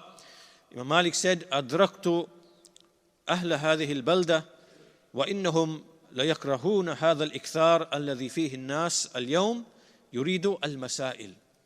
Imam Malik said, I reached the people of this city and I found, meaning the city of Medina, and I found that they dislike this, great and frequent speech about masail, raising issues, speaking about them, discussing, debating them. I found that the people of this city, they dislike this. And then he also says, وَكَانَ يُعِيب كثرة الكلام والفتيا ويقول يتكلم أحدهم كأنه جمل مغتلم. So he says that he used to himself criticize the people who had great amount of speech and lots of fatawa, and he would say one of them speaks as if he is now he uses a phrase here, jamal mughtalim, which means a sexually excited camel, right? So one of them speaks in the same way that you see a camel is basically excited and unable to control itself. And so you see people whose speech is of that nature. They just like this, they can't and in fact you see people like that today on the internet, on social media, on the tube, with this type of speech. And this similitude here of a jamal mughtalim is a very apt and appropriate similitude, that there are some people that in their inability to control their speech, they are like an excited camel. And Malik says, يقول هو كذا يحذر في كلامه. So basically he's like, in every issue he's speaking, it is such and such, such and such, and he's like braying and shouting, like a donkey in his speech. And Imam Malik himself used to dislike answering in issues. And he mentioned the verse in the Quran, قال الله عز وجل وَيَسْأَلُونَكَ عَنِ الرُّوحِ قُلِ الرُّوحُ مِنْ أَمْرِ رَبِّي. They ask you concerning the soul. Say, O Muhammad, the soul is from the affair of my Lord. So Ibn Rajab says, in this ayah, there was no answer about the soul. He didn't answer about the soul. He just said, say to them, the soul is from the affair of my Lord. And this is why he says that a person becomes a scholar by way of the Sunnah.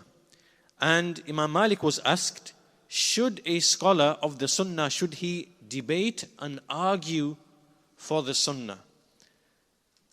So we said to Imam Malik, الرجل يكون عالما بسنن يجادل عنها. A man who is knowledgeable of the Sunnah, should he debate and argue, meaning on account of the Sunnah? So Imam Malik said, قال لا ولكن يخبر بالسنة. No, he shouldn't argue, but he simply informs about the Sunnah. Right? So do you understand the difference? If someone's going to argue with you, You don't argue, you simply say, look, here is what the Sunnah says, and that's what I'm conveying to you, and that's it. Right? Meaning you don't now start arguing and debating, you're just informing. So if you know what the Sunnah is, you have that ilm and you know what the Sunnah is, the way of what Imam Malik is saying here is you simply convey the Sunnah. And that's it. But you do not argue. If they accept from you, fine. If not, وَإِلَّا sakat. Then you remain silent. You don't need to debate and argue and so on and so forth. And he says, وَقَالَ الْمِرَاء وَالْجِدَالِ فِي الْعِلْمِ يَذْهَبُ بِنُورِ الْعِلْمِ. That this argumentation and disputation, it takes away from the light of knowledge. Knowledge has a light. And that light is dissipated and removed when you start arguing, wrangling, debating, and engaging in this type of thing. It takes away from the light of knowledge. And likewise, Imam Malik said, "Al-mira fil ilmi yuqsi al-qalb wa yurithu ad-daghan." Disputation in knowledge, it hardens the heart, makes the heart to go hard. And it makes a person to develop grudges. Right? So now you start developing grudges and dislike against somebody else because of these types of issues and argumentations. So after all of this type of speech, Ibn Rajab, there's actually a lengthy section where he basically says that the Kalam of the Salaf, such as Malik, Shafi, Ahmed, it was very small, it was very concise, and they spoke about the rulings and other issues in very brief, concise language, which a person is very easily able to understand. And these scholars, they did not remain silent because they were ignorant or unable to argue, but they remained silent out of knowledge. وَلَكِنْ سَكَتُوا عَنْ عِلْمٍ وَخَشْيَةِ اللَّهِ. Right? So we don't say that the Sahaba were ignorant of these other sciences and they were ignorant of how to debate. No, they understood and they knew all of this. But they kept away from this out of what? Out of ilm and out of awe and fear of Allah. And Ibn Rajab says, وَمَا تَكَلَّمَ مَنْ تَكَلَّمَ وَتَوَسَّعَ مَنْ تَوَسَّعَ بَعْدَهُمْ بِإِخْتِسَاسِهِ بِعِلْمٍ دُونَهُمْ وَلَكِنْ حُبًّا لِلْكَلَامِ وَقِلَّةِ وَرَعٍ. That those people who came after, they didn't expand their speech and, because of some special knowledge that they had, which the Sahaba didn't have and the Tabi'een didn't have. No, it was because they loved to speak and they had little fear and awe of Allah subhanahu wa ta'ala. And Muhammad ibn Sirin, it is said about him that whenever he saw a man, like a man he knew was going to come to debate, he said, إني أعلم ما تريد إني لو أردت أن أماريك كنت عالما بأبواب المراء. And he also said أنا أعلم بالمراء منك ولكني لا أماريك. Right? So Muhammad ibn Sirin said whenever he'd see a man coming to debate, he says, look, if I wanted to debate you, I am knowledgeable of all of the aspects of debating. And he also said, I'm more knowledgeable of you, of disputation, but I'm not going to dispute with you. Right? So this shows that it's not the case that somehow the later people, because they expanded in the sciences, somehow had more knowledge. Right? They acquired philosophy, they acquired logic, and somehow they now better understand the Quran and the Sunnah, and that somehow because of that. No. The Salaf, they understood these issues, but it is out of ilm and out of wara and out of khashya that they kept away from these types of issues. Ibrahim al-Nakhai, rahimahullah, he said, "Ma khasamtu qat." I never ever disputed, ever. And Abdul Karim al-Jazari, he said, "Ma khasama wara'in qat." That no person who fears Allah and has the awe of Allah does he enter into this type of disputation. And Ja'far bin Muhammad, he says, إِيَّاكُمْ وَالْخُصُومَاتِ فِي الدِّينِ فَإِنَّهَا تُشْغِلُ الْقَلْبِ وَتُورِثُ النِّفَاقِ. Beware of these types of disputations in the religion, for indeed they preoccupy the heart and they make a person to inherit hypocrisy. Then he goes on in the following pages. I won't mention all of it. He's basically removing the shubha that somehow the later people had more knowledge than the earlier people, right? Because allegedly they spoke a lot more, they wrote a lot more, they had more sciences, more tools, and somehow therefore they were more knowledgeable than the Sahaba, and they were more knowledgeable than the Tabi'een and things of that nature. Ibn Rajab says that this is from the ignorant people. This is what they say. And that this is a revilement of the Salaf. وَهَذَا تَنَقُّصٌ عَظِيمٌ بِالسَّلَفِ الصَّالِحِ وَإِسَاءَةِ ظَنِّ بِهِمْ. Right? This is an evil opinion of the Salaf to actually hold this. And Ibn Mas'ud said about the Sahaba, إِنَّهُمْ أَبَرُّ الْأُمَّةِ قُلُوبًا وَأَعْمَقُهَا عُلُومًا وَأَقَلُّهَا تَكَلُّفًا. That the Sahaba, they were the most righteous ummah in terms of their hearts, the most profound and deep in their knowledge, in their sciences, and they were the least in takalluf, meaning just like going to great lengths and being overburdensome, and they were the least in falling into any of that. And Ibn Mas'ud also said, radiyallahu anhu, إِنَّكُمْ فِي زَمَانٍ كَثِيرٌ عُلَمَاؤُهُ قَلِيلٌ خُطَبَاؤُهُ وَسَيَأْتِي بَعْدَكُمْ زَمَانٌ قَلِيلٌ عُلَمَاؤُهُ وَكَثِيرٌ خُطَبَاؤُهُ. You are in a time when the scholars are many and the speakers are few. And there will come a time when the scholars are few and the speakers are many.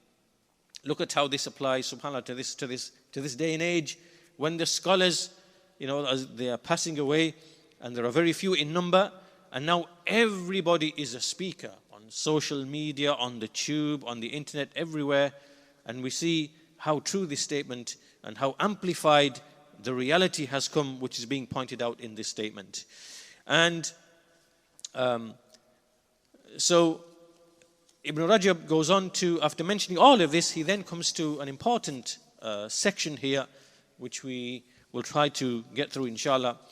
He then comes to summarize things, and he says, فَأَفْضَلُ الْعُلُومِ فِي تَفْسِيرِ الْقُرْآنِ وَمَعَانِي الْحَدِيثِ وَالْكَلَامِ فِي الْحَلَالِ وَالْحَرَامِ ما كان معثورا عن الصحابة والتابعين وتابعيهم إلى أن ينتهي إلى زمن أئمة الإسلام المشهورين المقتدى بهم الذين سميناهم فيما سبق. So he says, what are the most beneficial sciences? The best and most beneficial of sciences, number one, is the tafsir of the Quran. Tafsir of the Quran, to know the Quran and to understand the Quran. Secondly, the meanings of the ahadith. The meanings of the ahadith. Thirdly, speech about what is halal and what is haram. Right? What is obligatory, what is prohibited, what is lawful, what is unlawful. Based upon that which is reported from the Sahaba and the Tabi'een and those who came after them, until you end at the time of the leading scholars of the Muslims, meaning Malik, Shafi'i, Ahmed and Ibn al-Mubarak and other than them. Right? So this is the most beneficial science. Tafsir of the Quran, meaning of a hadith, and what is halal, what is haram. And then he says, فَضَبْطُ مَا رُوِيَ عَنْهُمْ فِي ذَلِكَ أَفْضَلُ الْعِلْمِ. Then there is another type of knowledge, which is, how are we sure that that what is reported from them is actually correct, right? So that which is sahih, that which is da'if, from what is being narrated, obviously that's another science that helps us and makes sure that we are taking only that which is authentic. As for that which opposes their speech, فَأَمَّا مَا كَانَ مُخَالِفًا لِكَلَامِهِمْ فَأَكْثَرُهُ بَاطِلٌ أَوْ لَا مَنْفَعَ فِيهِ. As for the speech that opposes their speech, the vast majority of it is batil, or there is not to be found any real benefit in it. And in the speech of the Salaf is sufficiency, and anything that came after them, then it is already found in their speech, in simpler words and in simpler language. So then he goes on and he mentions certain statements from the Salaf, al-Awza'i rahimahullah, al-ilmu ma ja'a bihi ashabu Muhammadin fama kana ghayru dhalika falaysa bi'ilm. Knowledge is what has come from the companions of Muhammad sallallahu alaihi wasallam, and whatever is other than that, then it is not considered to be knowledge. Okay, so all of this so far has really been the fourth type of thing to be entered into Islam, which is al-jidal, al-mira, al-khusumat, which is disputation, argumentation, extending one's speech and speaking lots. All of this is something that entered into the Muslim nation. The fifth science, which was innovated and entered into the Muslims, وَمِمَّا أُحْدِثَ مِنَ الْعُلُومِ الكلام في العلوم الباطنة من المعارف وأعمال القلوب وتوابع ذلك بمجرد الرأي والذوق أو الكشف وفيه خطر عظيم وقد أنكره أعيان الأئمة كالإمام أحمد وغيره. So the fifth type of knowledge to be entered is the speech about the heart, like spirituality and purification of the heart. And this is like the tasawwuf of the Sufis, and using things like one's opinion, and al-dhawq, following one's taste, one's feelings, and al-kashf, claiming that you can, through spiritual exercises, you can receive illumination somehow, or knowledge somehow. All of these ideas, they entered into the Muslims. And in response to that, we see from the scholars of the Muslims and the righteous among them, وقال الجنيد علمنا هذا مقيد بالكتاب والسنة. Our knowledge is tied and restricted by the book and by the Sunnah. من لم يقرأ القرآن ويكتب الحديث لا يقتدى به في علمنا هذا. Right? So the one who does not read the Quran and does not write down the hadith, then such a one is not to be followed in this knowledge of ours. Right? So, we only take knowledge from the ones who are actually concerned, as we said, tafsir of the Quran, meaning of the hadith, the halal and the haram, through whatever is authentically narrated. And those who are preoccupied in this knowledge, they are the ones who are to be followed in that. Right?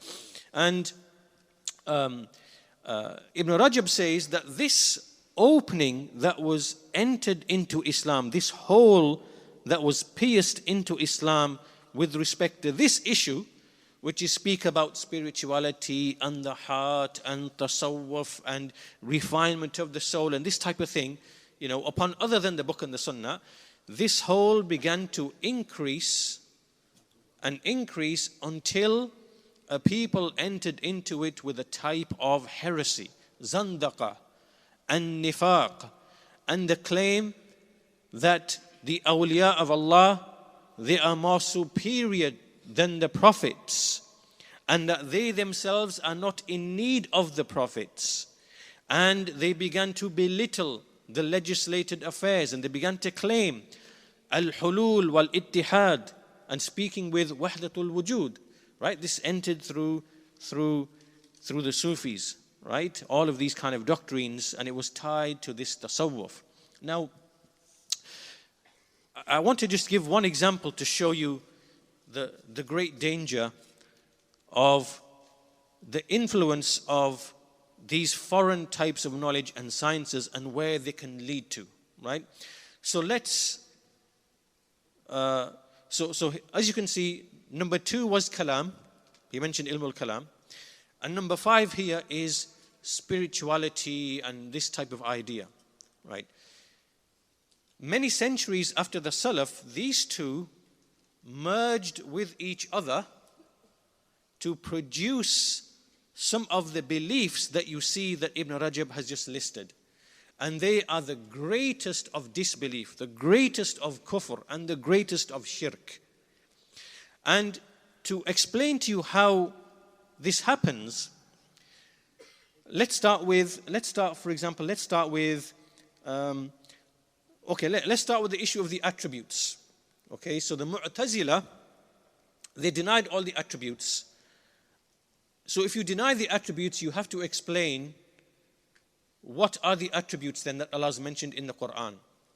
So the Mu'tazila, some of the Mu'tazila said, all of the attributes, separate attributes, Allah's knowledge, hearing, seeing, wisdom, these are not really separate attributes, nor are they separate meanings. They are just all one thing, which is the same as Allah's essence. Yes?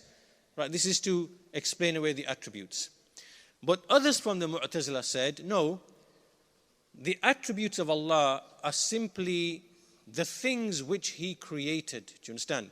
So when we say the hearing of Allah, it doesn't mean Allah has hearing, it means the hearing which He created in His creation, which is our hearing. This is the hearing of Allah. Do you understand? Right? And when we say the Qadr of Allah, the power of Allah, this doesn't mean Allah has an attribute of power. It means the power that we see in this creation, right? The power of the wind, the power of the ocean, the power of the strong man, the power of the elephant, the power of fire, the power, and so on and so forth. This is the Qadr of Allah subhanahu wa ta'ala, right?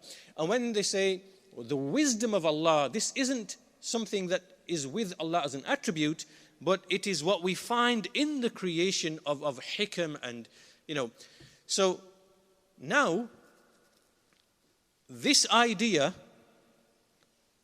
if you accept this idea, then upon that you can now say the only thing which exists is Allah and His attributes. Can you understand what's happening here?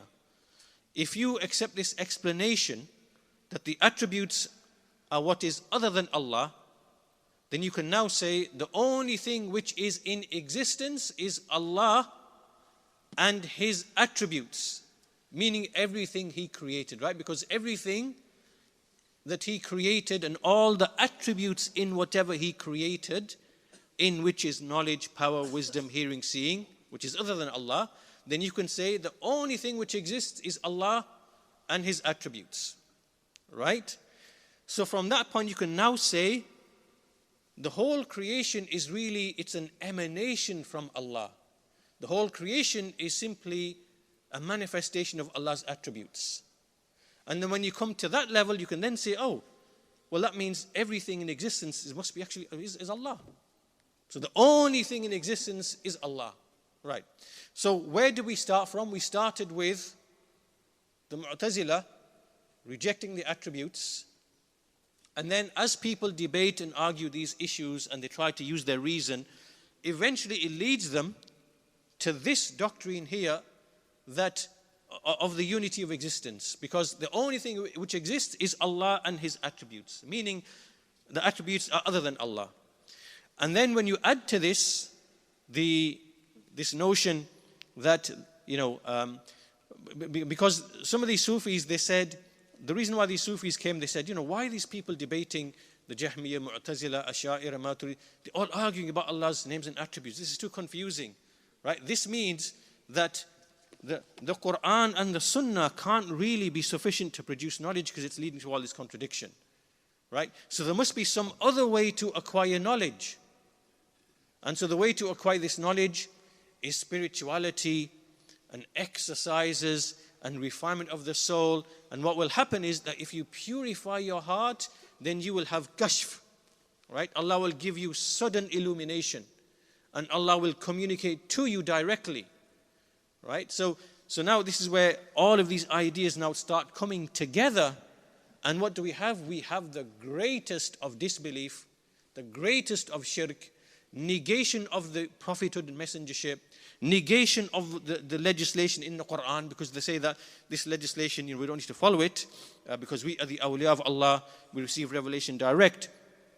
All these things merged afterwards, prior to the time of Shaykh al-Islam Ibn Taymiyyah rahimahullah, and they continue in this ummah to this day, right? So if you are, that's why the Salaf were very, very stern and extremely harsh against any of this new type of speech. And we can understand why. And despite their harshness, despite their severity, we still see the things that they feared, they are present and in abundance amongst amongst the Muslims. So Ibn Rajab, he mentions some of these doctrines. So this is the fifth type of science or knowledge or influence, which is a departure from that which the Salaf were upon. So Ibn Rajab mentioned, first of all, what did he say? He said al-Qadr, and disputation about the actions of Allah, and trying to rationalize in the mind what we see happening in Allah's creation of good and evil, of punishment and reward. This influence came from the previous nations who likewise delved into these issues. So this was al-Qadr. And then he said after that it was Kalam, and this is the philosophy and the speech of the misguided philosophers and their attempt to describe what they believe to be divine perfection. This entered the Jews, the Christians, the Sabi'ah, and eventually it came into the Muslims as well. And the Salaf recognized that, and they saw its evil, and they warned severely against that. After that, likewise, he spoke about this disputation and argumentation of the halal and the haram, and having bigotry and having plentiful speech in debates about issues and so on and so forth. This was another harmful influence. The fourth one, or the third one before that, was use of logic, and claiming that in order for you to have fiqh of the religion and to do jurisprudence, you have to have knowledge of the principles of logic. And this had an impact. So the people of Ra'i and the people who used Aristotelian logic after that. In fact, there's a narration, it's disputed as to whether it's authentic or not, from Imam al-Shafi'i rahimahullah, and he said, "Ma jahila an-nas wa ikhtalafu illa bi tarkihim lisan," I think he said lisan al-sunnah or mustalah al-sunnah, wa akhdhihim bilisan or mustalah Aristotelis. Right? So this is mentioned by as-Suyuti and some others. That Shafi'i said that the people did not become ignorant, nor did they differ and dispute, except after abandoning the speech or the terminology of the Sunnah and taking the speech or the terminology of Aristotle. So irrespective of whether it's correctly ascribed or not, nevertheless it's actually true. It's true in and of itself. So that was this entering logic into fiqh, and after that disputation, argumentation, expanding one's speech in the masail and so on and so forth. And finally the issue of Sufism, tasawwuf and spirituality and the soul, and speaking in those types of issues, which led to tremendous evil and great misguidance. We'll try to finish in the last section here. Ibn Rajab mentions what therefore then is the way of safety and what is the correct approach. And he has some nice speech in one or two paragraphs which we'll finish with inshallah ta'ala. He says, وَالْعِلْمُ النَّافِعُ مِنْ هَذِهِ الْعُلُومِ كُلِّهَا. He says, so what then is the beneficial knowledge out of all of these sciences, right? He's mentioned many things. What is the actual beneficial knowledge? He says, ضَبْطُ نُصُوصِ الْكِتَابِ وَالسُّنَّةِ وَفَحْمِ مَعَانِيهَا وَالتَّقَيُّدُ في ذلك بالمأثور عن الصحابة والتابعين وتابعيهم في معاني القرآن والحديث فيما ورد عنهم من الكلام في مسائل الحلال والحرام والزهد والرقائق والمعارف وغير ذلك. So he says the beneficial knowledge from all of these sciences is to be precise regarding the texts of the Quran and the Sunnah, and to understand their meanings, right? So meaning memorize the Quran, memorize the Sunnah, and be precise in their meanings. And then to restrict yourself in that with whatever is reported from the Sahaba and the Tabi'een and the Tabi'een. First three generations. What they said about the meaning of the Quran, what they said about the meaning of the Hadith, and whatever has come from them in the Masail of the Halal and the Haram. Not only that, but also in Zuhud. and in raqa'iq, meaning the things which are to do with piety and melting and softening of the heart and other types of knowledge. So in other words, in all our ulum, we return back to the speech of the Sahaba and the speech of the Salaf. And then, وَالْإِجْتِهَادِ على تمييز صحيحه من سقيمه أولا ثم الاجتهاد على الوقوف على معانيه وتفهمه ثانيا وفي ذلك كفاية لمن عقل وشغل لمن بالعلم النافع عني واشتغل. So he says that, so after that, to strive in distinguishing the authentic from the inauthentic firstly, and then striving to derive what the meaning is of these texts and to understand that. And in all of this is a sufficiency for the person who comprehends and for the one who preoccupies himself with beneficial knowledge. It is enough as a preoccupation. In other words, in what Ibn Rajab has mentioned here, there is enough as a preoccupation for you to be preoccupied in this, away from everything and anything else. And obviously, you take from worldly knowledge that which is of practical benefit and sound, and which you are able to earn your living and so on and so forth. But this is the preoccupation, and this is what the Salaf or Salih were upon. And then there's a really beautiful part next, which I have to really quickly summarize. What he says is that every servant amongst us should strive to have a type of ma'rifah between himself and his Lord. Right? He should have like a private relationship between him and his Lord. So when you preoccupy yourself in this ilm, the aim behind that is to have this private relationship with you and your Lord, such that if you were to make dua to Allah, He will answer you. And if you make isti'adha to Allah, He will grant you, refuge. And this is like the secret that one has with his Lord. It is on the basis of this ilm that he is acquiring. And he actually mentions many beautiful narrations here. He says, فَأَصْلُ الْعِلْمِ الْعِلْمُ بِاللَّهِ الَّذِي يُوجِبُ خَشْيَتَهُ وَمَحَبَّتَهُ وَالْقُرْبَ مِنْهُ وَالْأُنْسِ بِهِ وَالشَّوْقِ إِلَيْهِ ثُمَّ يَتْلُوهُ الْعِلْمِ بِأَحْكَامِ اللَّهِ وما يحبه ويرضاه من العبد من قول أو عمل أو حال أو اعتقاد. He says the foundation of all of knowledge, of all ilm, is knowledge of Allah, which brings about in you fear of Him, love of Him, nearness to Him, to be fond of meeting Him. Right? That's one knowledge. And then what follows that of the knowledge of the rulings of Allah and what He loves and is pleased with from the servant of speech, action, belief, and state of being. And this is beautiful, concise speech. That this is the asl of all of ilm. You have an ilm of Allah which brings about this fear and love and being fond of wanting to meet Him. And then whatever follows that of knowledge of His ahkam, His rulings, and that which He loves and is pleased with from the servant, of speech that he likes, or action that he likes, or beliefs that he likes and is pleased with. This is the asl of all of ilm.